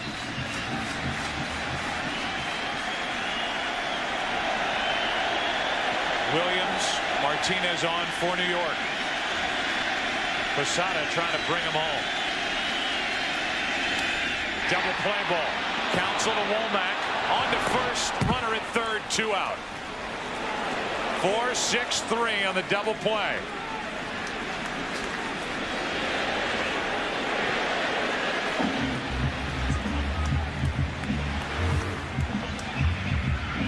Posada hits it fairly hard, but right at Craig Counsell.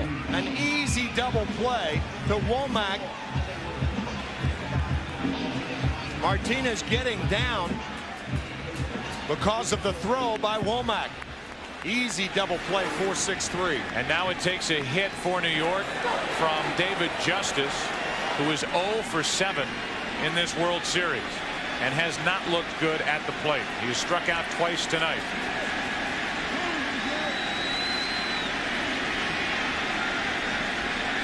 Runner at third, 2 out. Tie game, bottom of the 7th. Way late with a swing and a foul ball.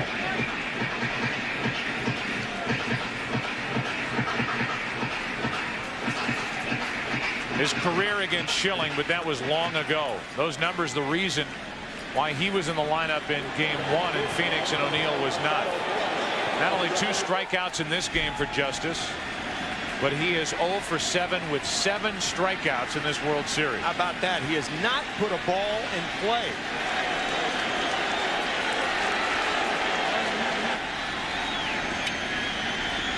Runner at third with 2 out. On the outside corner, 0-2. 98 miles per hour in the 7th inning of this game. A game started by Schilling on 3 days rest. You talk about reaching back. Wow.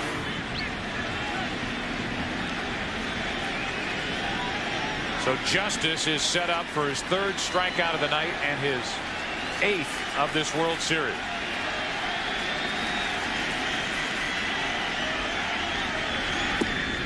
Wouldn't go after the splitter. 1-2. The Diamondbacks in the 8th inning will have Counsell, Gonzalez, Durazo. 3 lefties for Mike Stanton. What will the score be? 1-1 with a runner at third, 2 out in the bottom of the 7th.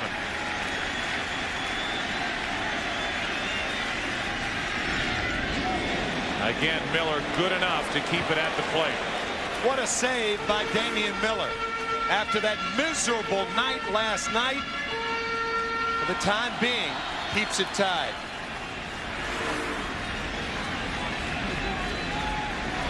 And he is summoned again by Curt Schilling.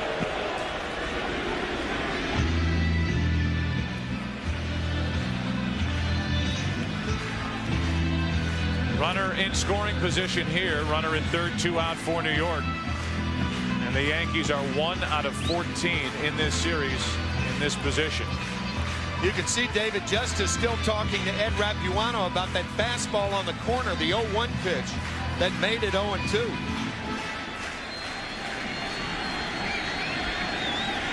It's 2 balls, 2 strikes on Justice.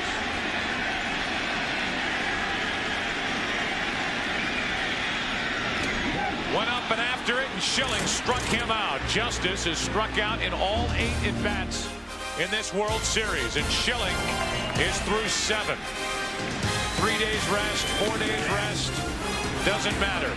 Schilling great tonight, just like he was in game 1. 8th inning, tied 1-1. A 1-1 game into the 8th inning. Joe Buck and Tim McCarver with you. There's an old saying in baseball that good pitching will stop good hitting every time and vice versa. So I ask you, I present to you, Mr. McCarver, what are we seeing here tonight? Great pitching or just very poor hitting? Well, we're seeing great pitching. It's what we're seeing. I knew the answer to that. Yep. On the outside corner for a strike from Stanton to Craig Counsell. If most major league hitters, as Mendoza is warming, had to face the pitching that the Diamondbacks and the Yankees have faced in this series, with the exception of Game 1 and Mussina's outing, a lot of hitters out of work. A lot of them. 0-2 on Counsell. That's about as mean a look as Craig Counsell can give a home plate umpire. Thinking he had checked his swing. Called for strike 2.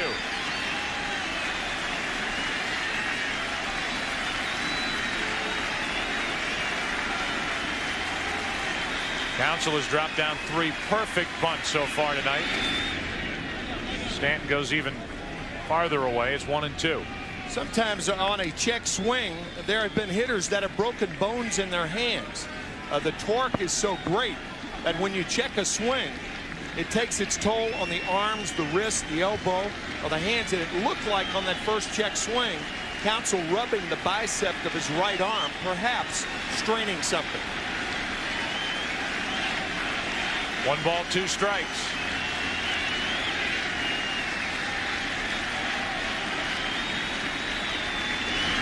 Off the end of the bat. It's what we were talking about. The count 0-1. The curveball from Stanton.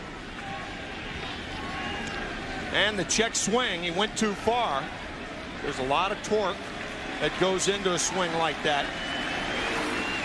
Counsell rubbing that right arm in the hole here. That World Series patch on his sleeve might be itchy.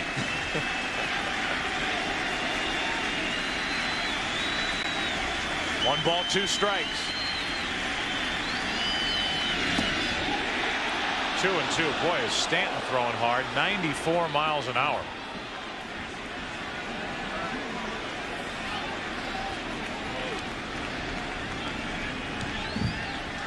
The temperature has finally dropped down in this postseason to where it's invigorating to some of these pitchers. And Bob Brenly talked about that with Kevin Kennedy during the pregame show with regard to Schilling getting a start here tonight. The 2-2. Breaking ball misses. Counsell trying to get on to start this 8th inning. That's a bad call right there. 2-2 to Craig Counsell. If you're going to challenge anybody, you challenge him right there. Catchers are trained on 2-2 pitches. When in doubt, call for the pitch that the pitcher can get over the best. That means fastball.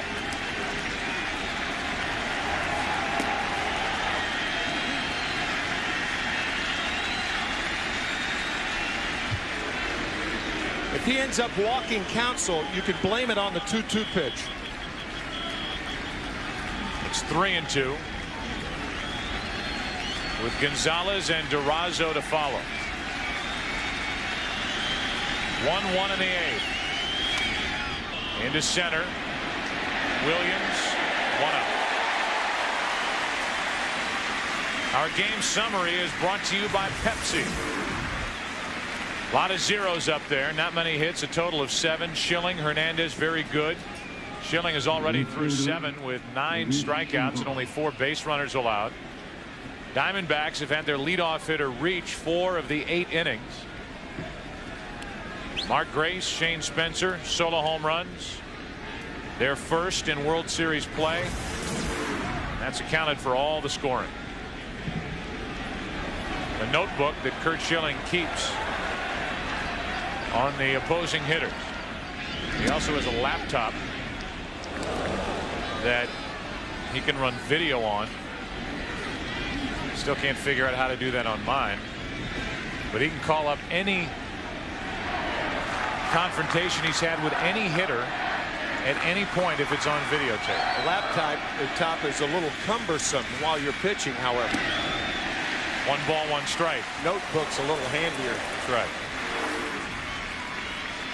Fastball right on the corner, and we have seen a ton of those tonight.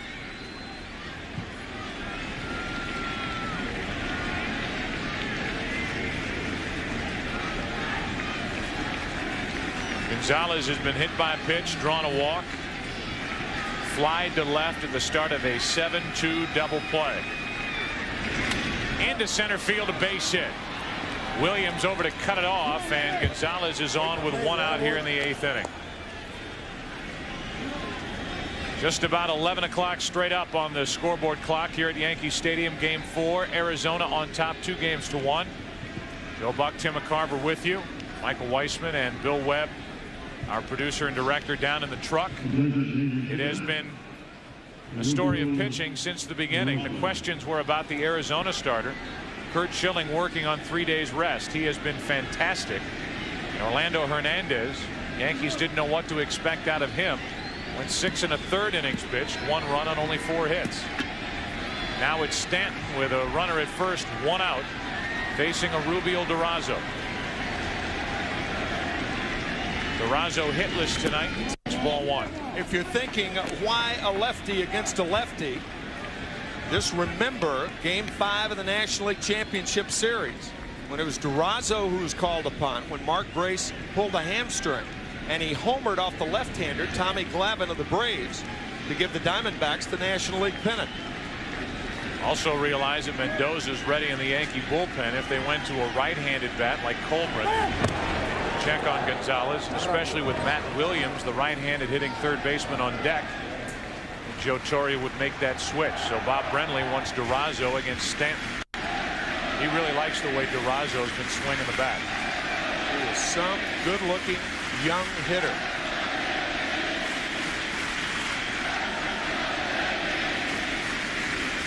Here's a 1-0. Breaking ball for a strike. 1-1. Back to the NLCS against Tom Glavine. Batting for the injured Mark Grace. And a home run. Put the Diamondbacks up. Mark Grace had left a strained right hamstring. Mentioned last night, Durazo hit 5 home runs coming off the bench this year for the Diamondbacks.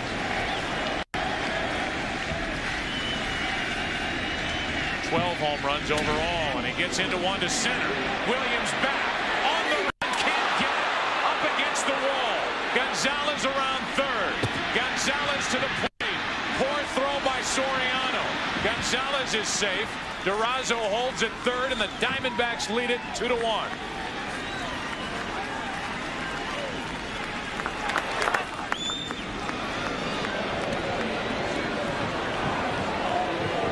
Durazo, the 8th Mexican to play in a World Series, and the first since Jorge Orta in 1985. Connects on a low fastball.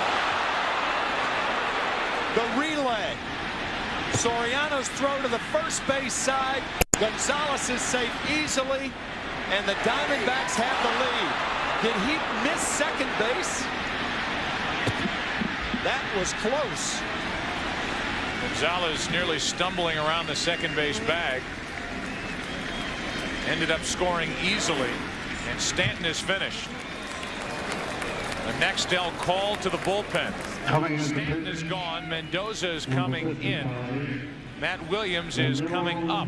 The Diamondbacks lead in this series 2-1. They lead in Game 4 2-1.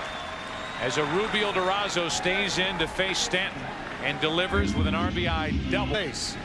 But as you saw, he touched it. Infield is in. Pinch runner Midri Cummings at third base as Williams pops it up. Behind the plate, Posada is out of his reach and out of play. It was Dana DeMuth, the second base umpire, who asked Derek Jeter which runner. Jeter said the first runner. He said safe. Jeter said the second runner. He said it's safe too. So it's a runner at third. Cummings, we showed you running for Durazo. And here is Ramiro Mendoza in this postseason. In 6 games has an ERA under 1. Infield is in. Williams is at a rough night at the plate.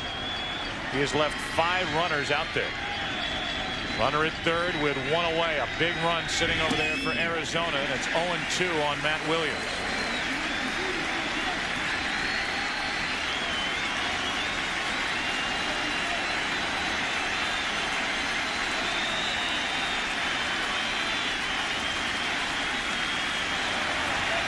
Young Hung Kim is getting ready in the bullpen as Williams lays off.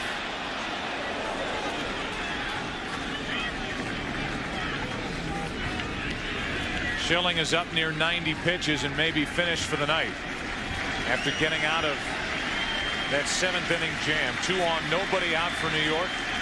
Double play ball and a strikeout. Kim has yet to pitch in this series. And usually an indication of your short reliever in there if he continues to throw. The 1-2 to Williams. To short. Jeter. What a play. And safe as Posada dropped it. It's 3-1 Arizona. Ed Rapuano about ready to call the runner out, but Posada couldn't hang on, and it's a 2-run Arizona lead. That's a bad throw by Jeter, too. It's the first base side. However, if Posada holds on, he gets the play. Bob Brenly sending Cummings on contact, but the throw makes Posada reach first base side, but a hard slide by Cummings knocks the ball out of the glove of Jorge Posada. Good, hard, clean slide. Adri Cummings is put together. He is a big body coming down the line. Safe anyway. You're right. But you could see the home plate umpire ready to put up that right fist, but the safe call when Posada dropped it. So it's 3-1 Arizona leading here in the 8th inning. And Finley with a big swing. Foul ball to the right side, and it's out of play. 1 ball, 1 strike with Williams, the runner at first, on the fielder's choice for an RBI. Give Bob Brenly credit. An RBI for Williams. Derek Jeter thinks he made the play. The throw to the first base side, and Brenly forcing a Yankee mistake. Most managers would not send the runner from third with a left-handed hitter up facing a right-handed pitcher. They'd make the ball go through. A 1-1. Too far inside. 2 balls and a strike on Finley. A 1-out hit by Gonzalez against Stanton. Durazo, lefty on lefty, doubled into straightaway center to score Gonzalez. Now Finley pops it up after Williams drove home the run. Jeter out to get it. 2 out. Thing almost popped out of his glove. Runner back to first. Williams 2 out. Batter will be Reggie Sanders, with the Diamondbacks leading 3-1.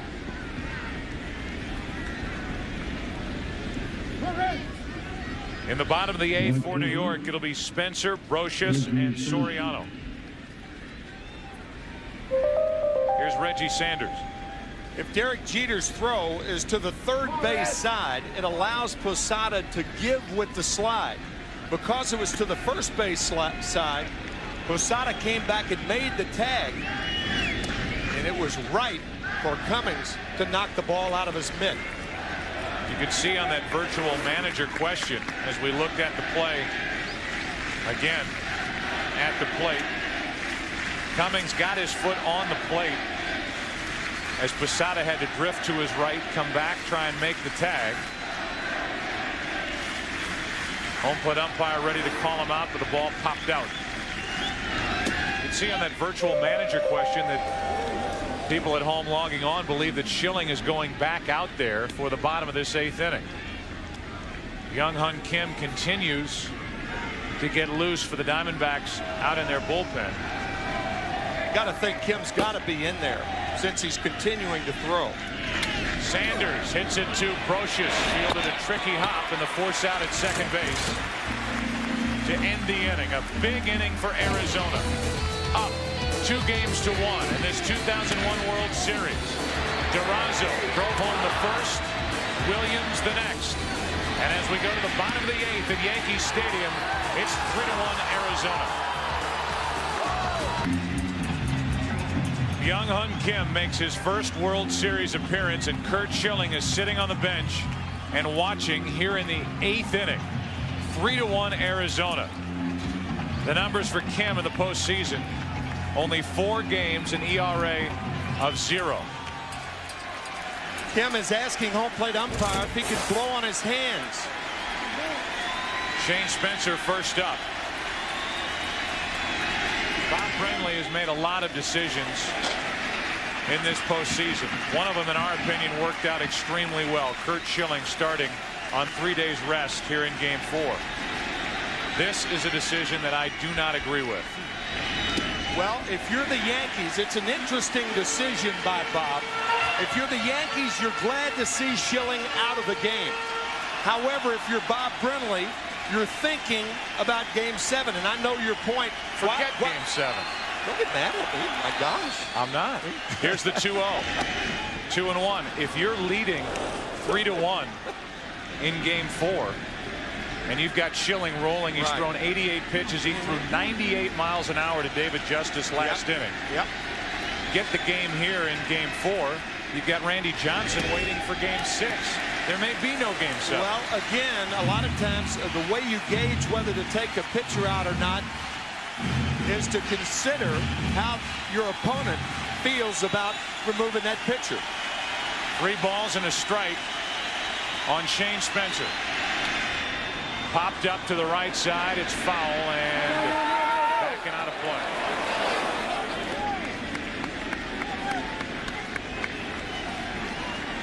I think Bob had gone as far as he could with 3 days rest. I think that's Bob's thinking right now. Whether it's right or wrong, we'll see. 88 pitches tonight after 102, which they considered like a day off in Game 1. Here's a 3-2 pitch to Spencer. Got him. 1 away. Bob Brenly had this conversation with Curt Schilling just moments ago. That's enough. That's enough. Listen, you're at 88 right now. We got BK locked and loaded for the last 6 outs, man. Let's you know, you're a hero already. Schilling wanting to go back out there, which is not a surprise. I mean, right. That's not compelling evidence to run him back out there for the 8th inning. He's always going to want to go back out to the mound as Brocious takes ball 1 up and in. Joe, I'll tell you what was a surprise. A 3-2 breaking ball to Shane Spencer with a 2-run lead.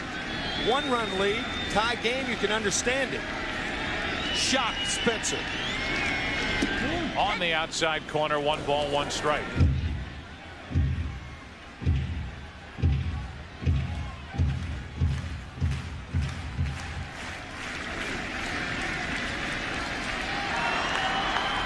A 1-1. Strike 2 on Brocious. One of the bigger reasons that Bob Brenly would go to Kim during the off time after the NLCS, Bob Brenly actually went down into the bullpen with a bat in his hands and tried to get a look at these deliveries from Byung-Hun Kim. And he said the first 25 feet or so, you cannot pick the ball up at all coming out of Kim's right hand with his submarine style approach. I think what went into Brenly's thinking also was that Kim is such a different pitcher than Curt Schilling. Schilling over the top, Kim down below. Brocious did not go 2-2.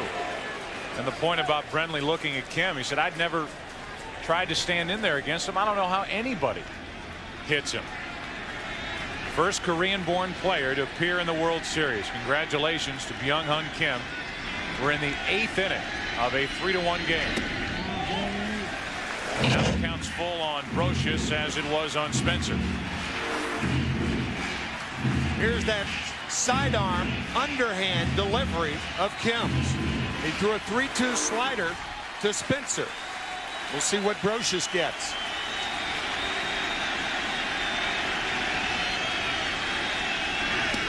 Two out. Back-to-back strikeouts of Spencer and Brocious with Soriano coming up. You could see that tightly spinning fastball action. Nobody happier than Curt Schilling. And nobody could do any better than Byung-Hun Kim here to start the 8th inning with back-to-back strikeouts. Bob Brenly telling us before the game he couldn't wait to get Kim into a game to give these Yankees that new look. The Yankees really haven't faced any pitcher of this style. No. Really, not just this year, but anytime recently.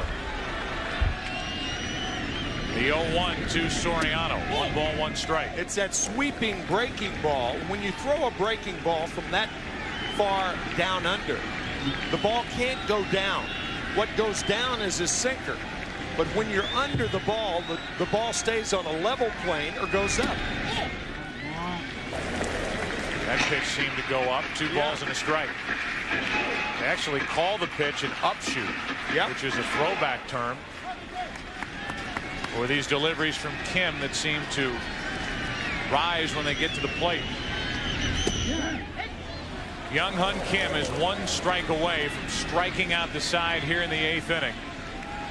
Picking up for Schilling, who wanted to go back out there, and Kim, who has yet to appear for tonight in the World Series, isn't fazed at all by this, as he has run the count full to all 3 hitters he has faced here in the 8th inning.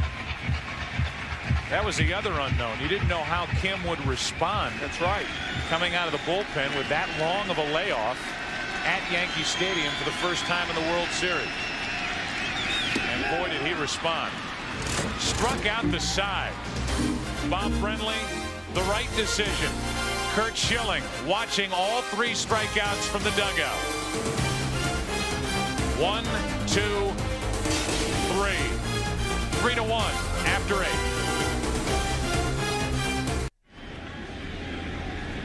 Ramiro Mendoza back to the hill, 9th inning, in the first pitch down and away for ball 1. Mark Grace homered back in the 4th inning to tie the game at 1. The Diamondbacks now lead 3-1. And again, you look up on the board, and there are a total of 3 hits up there for the Yankees. For the 3rd time in this series, the Yankees have 3 hits. Game 1, game 2, and tonight.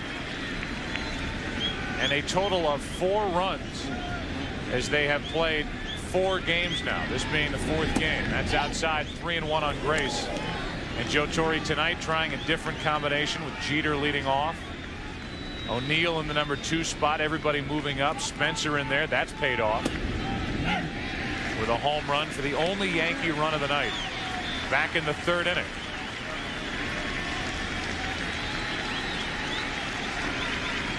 Here's a 3-2 pitch. Reaching out, grounding to Jeter. Grace is out on the tag. Mark Grace back in the 4th inning. Found the upper deck. 3-1 pitch from Hernandez. And the first base coach, Eddie Rodriguez, saved the ball for Mark Grace. That'll, I'm sure, be a prized possession. A guy who treasures baseball history, getting it here in Yankee Stadium. Absolutely. Here is Damian Miller. 1 out, nobody on. That's off the foot, the lower part of the leg. 1 ball, 1 strike. Catchers take enough of a beating defensively. Perhaps his last at bat of the ball game off the left foot. So a 1-1 count. Breaking ball, strike 2.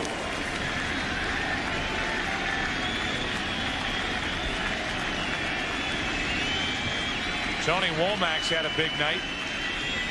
He's on deck. He's at the plate now with 2 out, nobody on.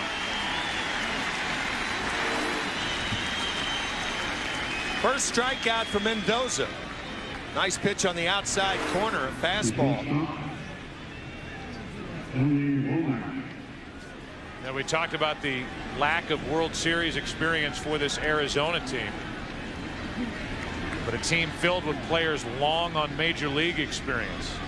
After a rather sloppy game last night defensively, and Bob Brenly and the Diamondbacks will tell you the elements of the weather had a lot to do with it. This Diamondbacks team doesn't appear to be fazed at all by being here tonight, and add to that the young right-hander, the 22-year-old Young-Hun Kim, who hadn't pitched in the World Series yet, trying to pick up for Curt Schilling in the 8th inning of a 2-run game at Yankee Stadium and striking out the side is phenomenal pitching.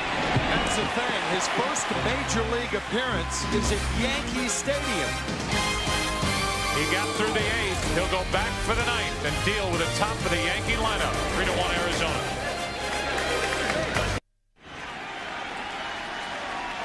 Derek Jeter represents the top of the order for the Yankees in the 9th inning. 3-1 Arizona, trying to go up in this series 3-1. Byung-Hun Kim struck out the side in the 8th inning. Jeter tries to bunt. Williams with a backhand pickup. Great play, 1 out. A quick out as Jeter tried to drop one down. Derek Jeter 0 for 4 tonight and 1 out of 15 in this series. Good idea by Jeter. Better idea by Matt Williams. Looking for it all the way. Not surprised. Barehanded pickup to throw out Jeter. Fine play by Williams.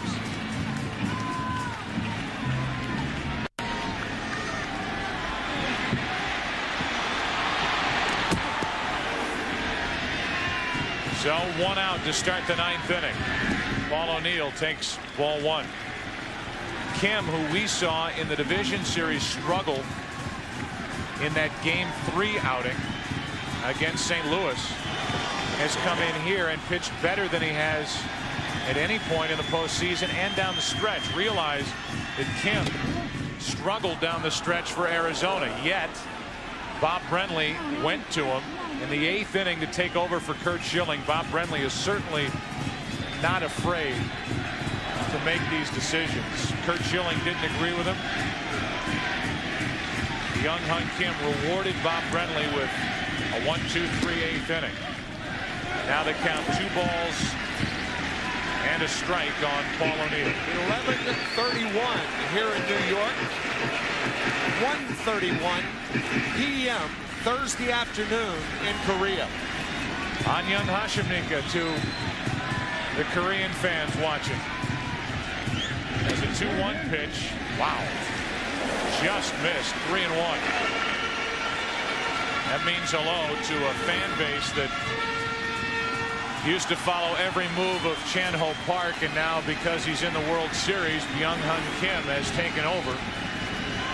The huge fan base back in his homeland. 1 out, nobody on. 3 balls and a strike on O'Neill. Kim with his 4th full count, facing his 5th batter.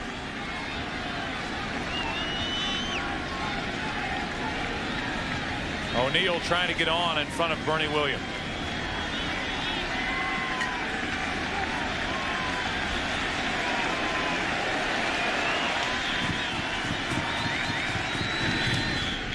Able to get a piece. So, you know, 41 teams have trailed 3-1 World Series. 6 have come back to win the series. 1 of those 6 in a best-of-9 series.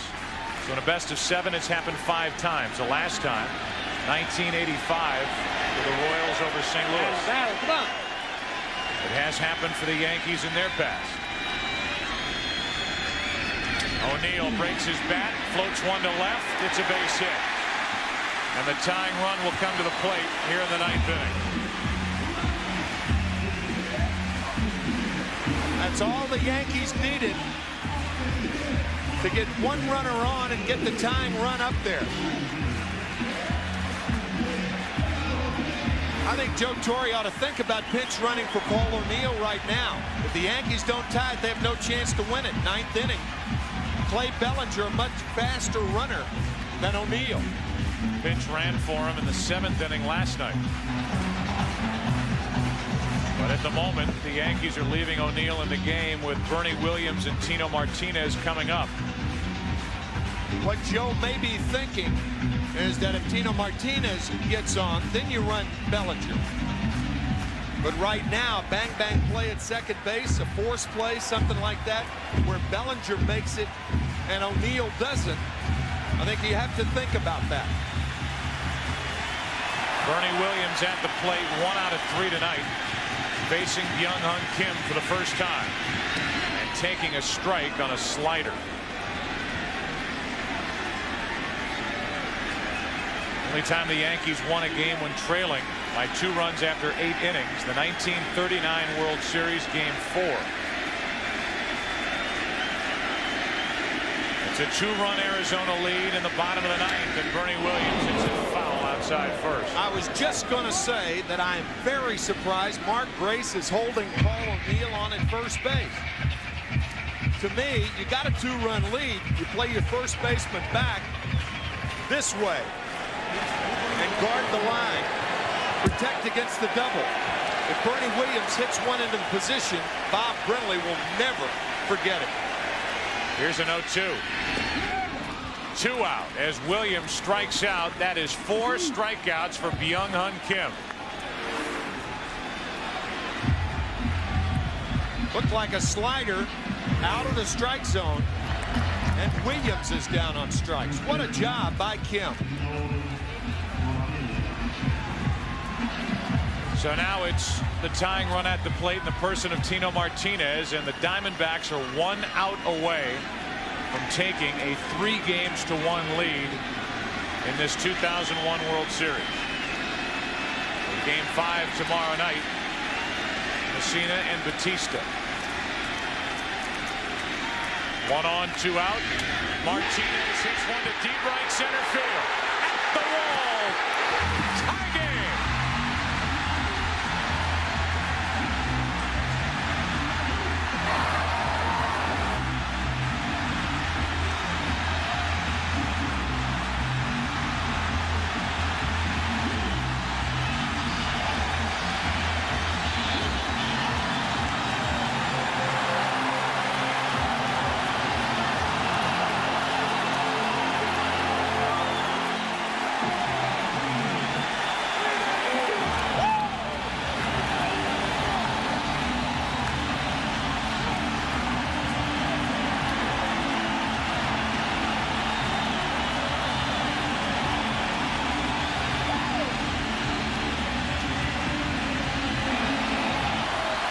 What a night.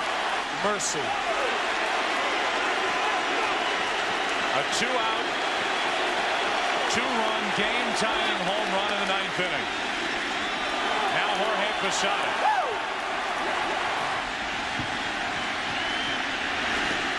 Ball 1.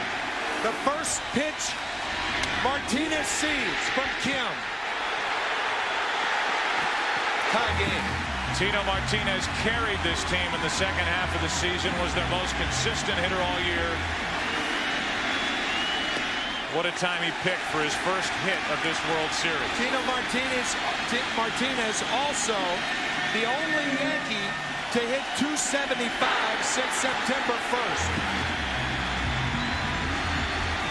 Jubilation reigns here at Yankee Stadium.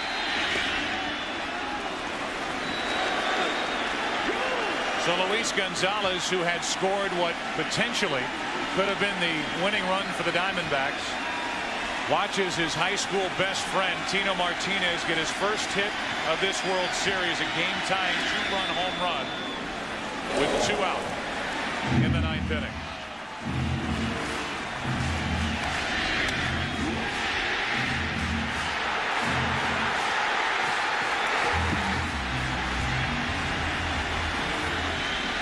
Here's a 2-2 to Posada. 3 balls, 2 strikes.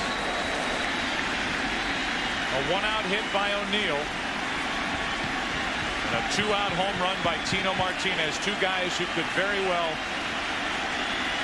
leave this Yankee team at the end of the season. Rivera in the bullpen for New York. A 2-out walk now to Jorge Posada.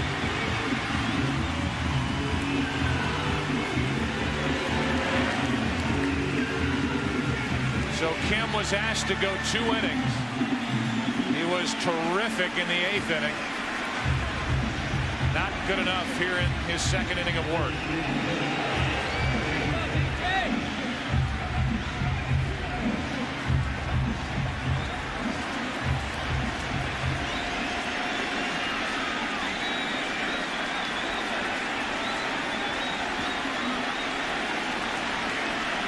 Now with Jorge Posada at first, Mark Grace asked the dugout whether he should hold against the runner, and they will. Justice at the plate, hitless in the series, ball one.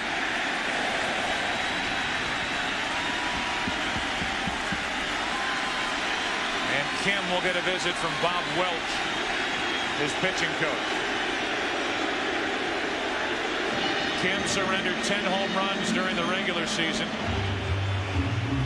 And he just gave up the game-tying home run as Welch will come out and talk with Justice at the plate, who is 0 for 8 with 8 strikeouts in this World Series. From what we understand, Kim does not speak English. So one has to wonder how Bob Welch communicates with Kim.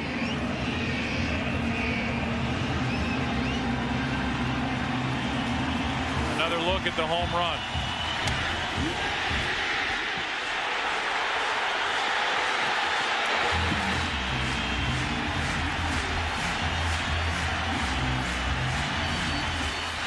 Now the 1-0 pitch to Justice. Good pitch on the inside corner for strike one. David Justice has been to bat 8 times in the World Series. He has struck out 8 times. One swing of the bat, Yankee fans forget about the first 8. To the right side. Counsell slips, and the inning continues.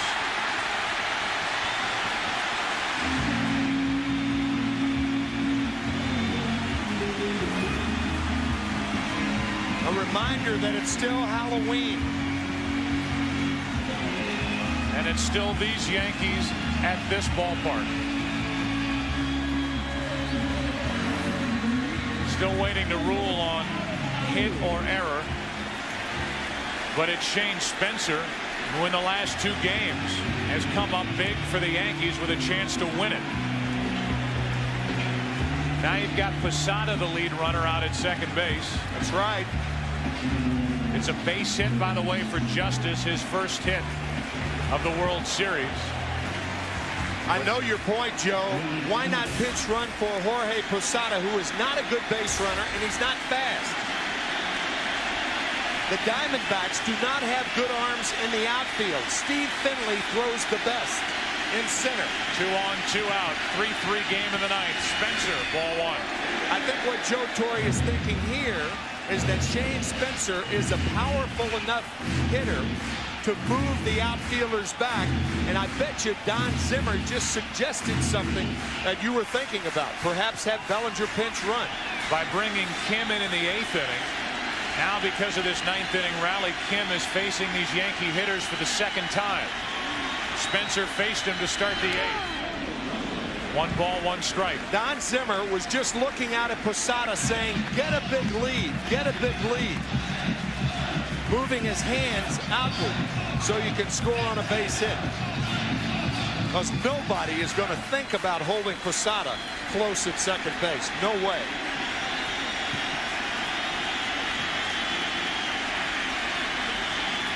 The 1-1. Inside to Spencer again. Spencer is facing Kim for the 2nd time. He struck out against Spencer, rather against Kim, to start the 8th.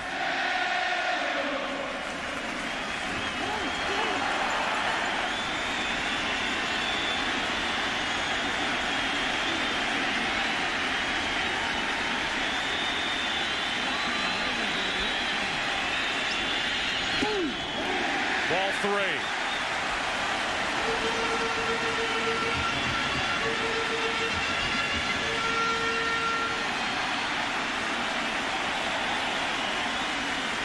Nobody up for the Diamondbacks in their bullpen, in case you're wondering, and Rivera is still loosening for the Yankees in theirs. Winning run at second for New York. 2 on, 2 out. 3-3 in the bottom of the 9th. Full count again. He had a full count on Spencer in the 8th, and Spencer struck out. Damian Miller with another visit to the mound. Now 3-2, 2 outs. The runners will be off. So the slow of foot Posada is not an issue right now. See, only two teams have come back from being down by 2 or more runs in the bottom of the ninth to win a World Series game. The Yankees trying to do that tonight. 1911 Giants, 1929 Philadelphia A's. 2 on, 2 out, 3 balls, 2 strikes. Runners go. Struck him out, and we go to the 10th. 5 strikeouts for Byung-Hun Kim. 3 hits in the inning. The biggest one, a 2-out game-tying 2-run home run from Tino Martinez. Let's play on in Game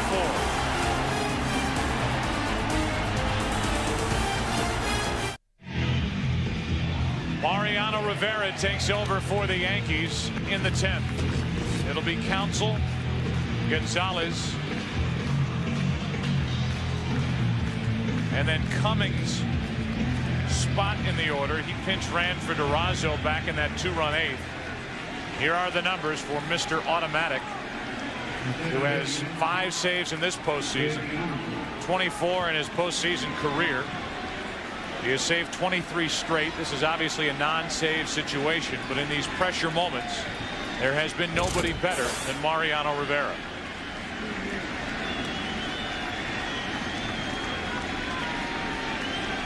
Rivera worked 2 innings in last night's game through 29 pitches. And starts Counsell with strike 1. Rivera faced Craig Counsell leading off the 9th inning last night. Make that the 8th inning last night. Counsell tried to bunt against him. Rivera made the play.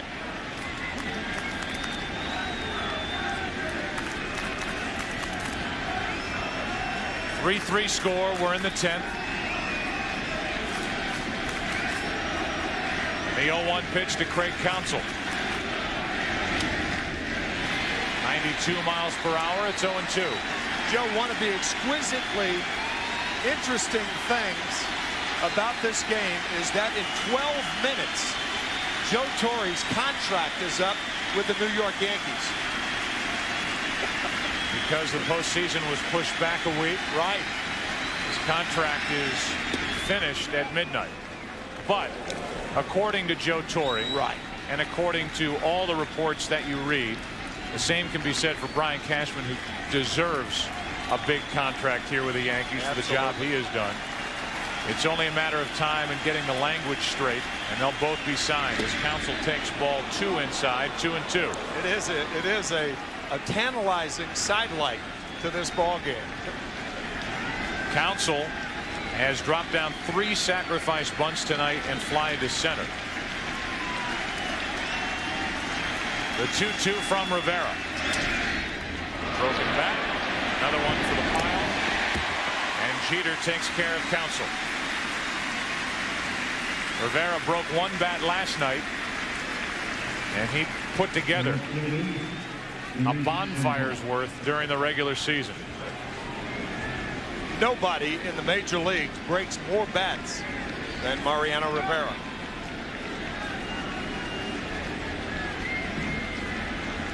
Now it's Luis Gonzalez. Last night struck out against Rivera for the final out of the top of the 8th. Danny Batista in the on-deck circle. He'll bat for Cummings.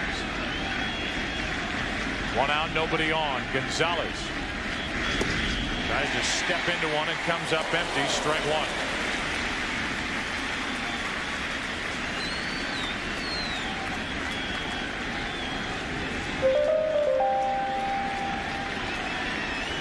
One out, bases empty. The 0-1 pitch. Another broken bat. That's easy. 2 out.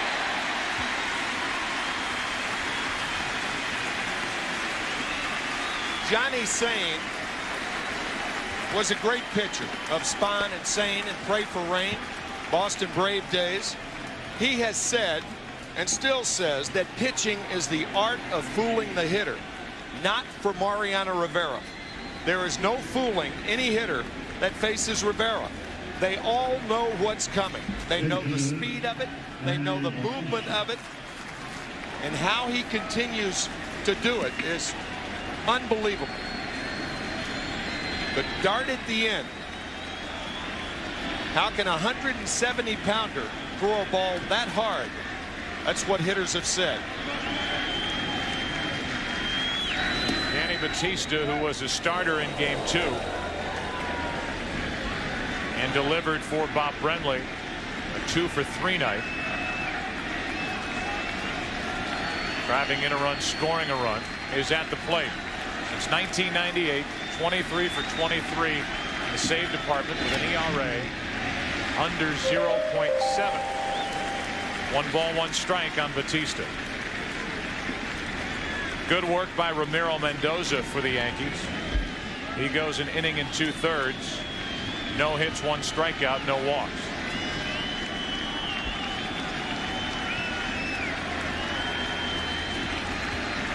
Two out, nobody on, 1-1. On the inside corner, strike 2. The Yankees in the bottom of this 10th will have Brocious, Soriano, and Jeter.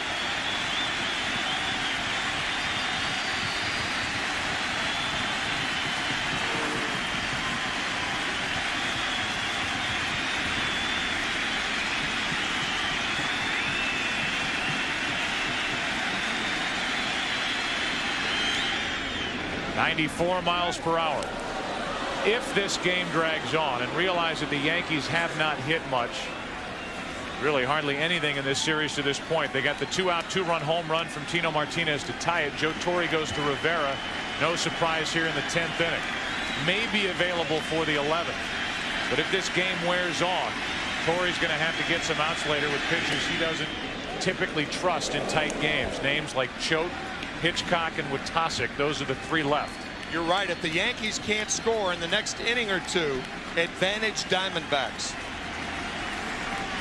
2 balls, 2 strikes, 2 out, nobody on. Danny Batista trying to deliver for Arizona. 3-3 in the top of the 10th. Up the middle, 1 hop. Good pickup by Soriano, inning over. Bottom of the 10th inning. Bottom 2 in the order. We'll start it for the Yankees. Tied at 3. Back after this from your local Fox station. Tino Martinez with a 2-out 2-run game-tying home run in the bottom of the 9th. Curt Schilling was on your right, gave way to Byung-Hun Kim. So good in the 8th.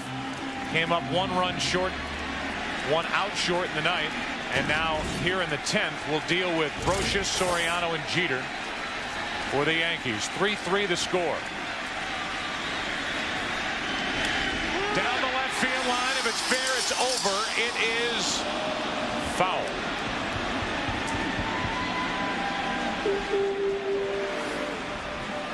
Down and in. Pulled the foul. Joe Torre in Game 5 against Oakland said he could hear the crowd breathing.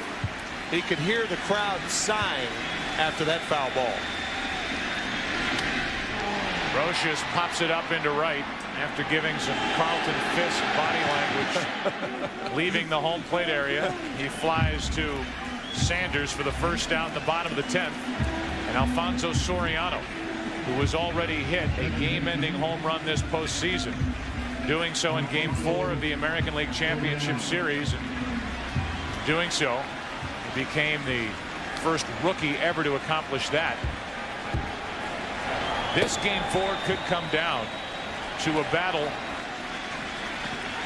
of a couple of very thin bullpens outside of a handful of pitchers as Soriano comes up empty. We talked about the 3 left for the Yankees, Witasic, Hitchcock, and Choate. And after Kim, who is working now his 3rd inning and facing these hitters for the 2nd time, then you get into names like Morgan, Witt, who hasn't appeared in this World Series, Swindell, Rohan. No balls, 2 strikes from Byung-Hun Kim on Soriano.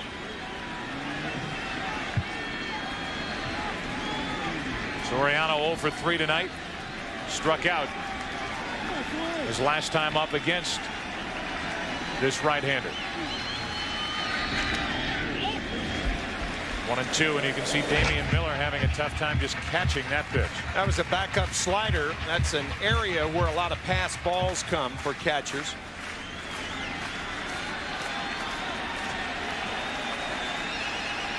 Here's the 1-2.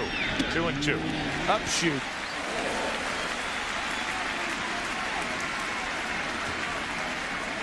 That 2-run home run, by the way, hit off Kazuhiro Sasaki, the short reliever for the Seattle Mariners. Hit to right center field.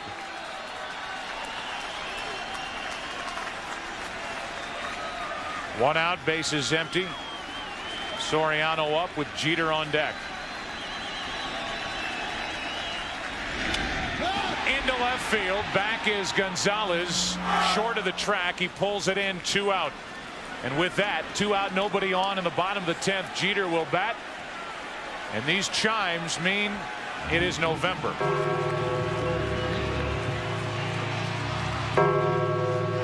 For the first time in the history of Major League Baseball, playing the World Series during the month of November, and for very good reason. Everything pushed back 1 week after September the 11th, pushing the postseason back, and now officially into November as Derek Jeter bats with 2 out and nobody on. In on the hands as the Diamondbacks have been doing to Jeter all series long. Strike 1. The right-handed hitters against Byung-Hun Kim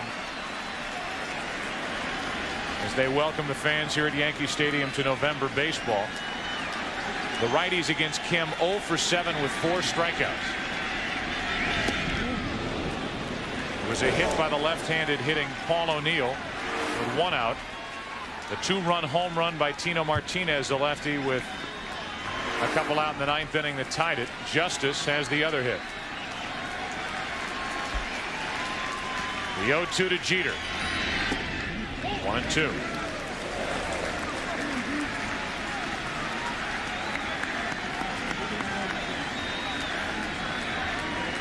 Nobody warming for the Yankees. That means Rivera will be back out there, obviously, if the game remains tied. The 1-2.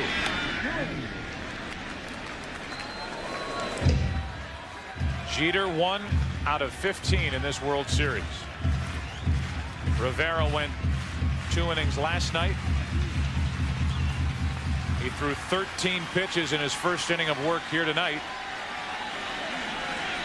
And if needed, he'll go back out there for the 11th. Kim trying to make that happen. Jeter pops it foul off to the right, out of play.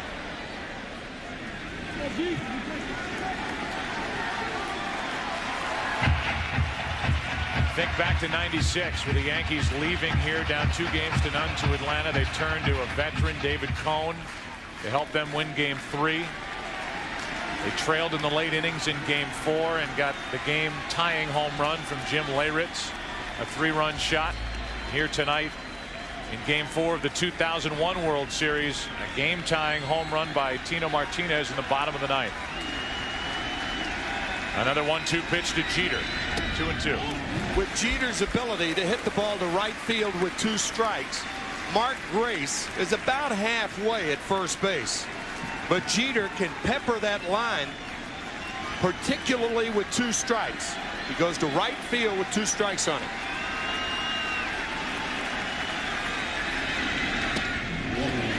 Three and 2.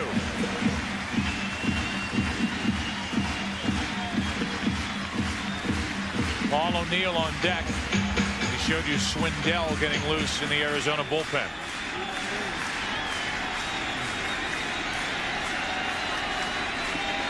Two out, bases empty. Jeter down the right field line, slicing foul.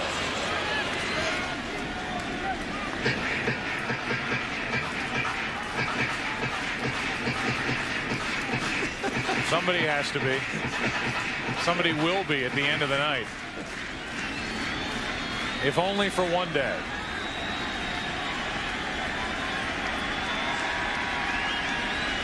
Three balls, 2 strikes, 2 out, nobody on, and Byung-Hun Kim trying to send this game to the 11th. Credit Kim with settling down enough after that deflating home run to get out of the 9th.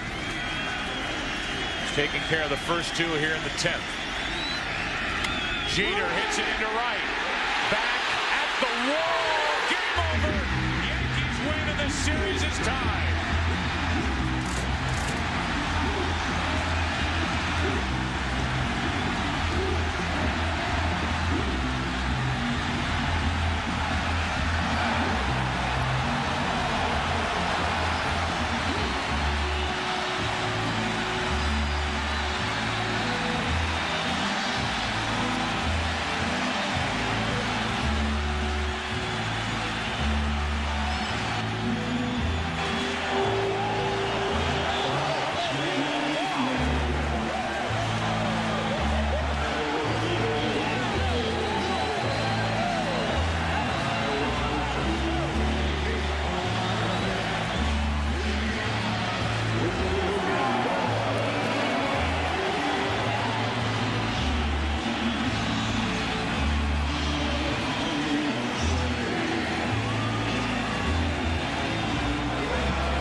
It is that time of year again. It is this city again. It is this team again. And on a cool November morning, Derek Jeter ends a long, thrilling night of baseball. Mr. and Mrs. Jeter. And the Yankees have won Game 4, 4-3. And they've tied this World Series at 2 games apiece.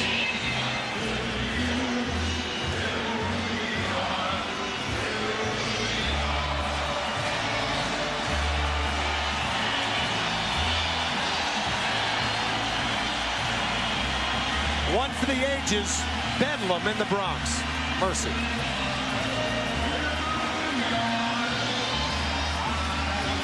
Well, we hope that Kevin Kennedy can hear us. Kevin, it's all yours. Okay, thanks, Joe. Derek, what is it? Is it a Yankee mystique? It's just unbelievable the way you guys can come back. First of all, let's go back to Tino Martinez. What are you guys thinking about on the bench in the bottom of the 9th inning? Well, we always feel as though we have a chance to win a game. Once you get into the postseason, you can throw everything you've done out the window. Because every at-bat you come up, you have an opportunity to do something huge. Tino came up with a big home run. When you came up and you've never really seen Kim before, what are you thinking in your at-bat? Are you thinking home run, or you think let's get this thing over with? Well, my first at-bat, I just wanted to get on base, so I tried to bunt. Matt Williams made a nice play. And in that situation with 2 strikes, you just try to get a hit, get a runner on for O'Neill. Kurt Schilling starting on 3 days rest. What was your guys' approach? Well, I mean, did you have any fear of him tonight? Did you think when it got to 3-1 this game was over? No, not at all. I mean, Kurt is a gamer. He's a big game pitcher. And we knew regardless of how many days rest he had, he was going to be tough. It was tough on us again today. We were fortunate to score some runs late. All right. Can you keep the emotions in check for tomorrow? Because now you've got Mike Mussina going and a chance to actually win all 3 here and take this thing back to Arizona. Well, we need to win tomorrow night because if we don't win tomorrow night, tonight's game meant nothing. Okay. Thanks, Jake. The last swing of a long night of baseball. 3:14, that short porch down the right field line. Derek Jeter had it measured perfectly. The Yankees celebrating here again. Mom and Dad watching. The city of New York watching, and Derek Jeter has delivered for this team that keeps on doing it. Martinez tied the game of the night, and Jeter gets every Yankee to the top step with a game-ending home run.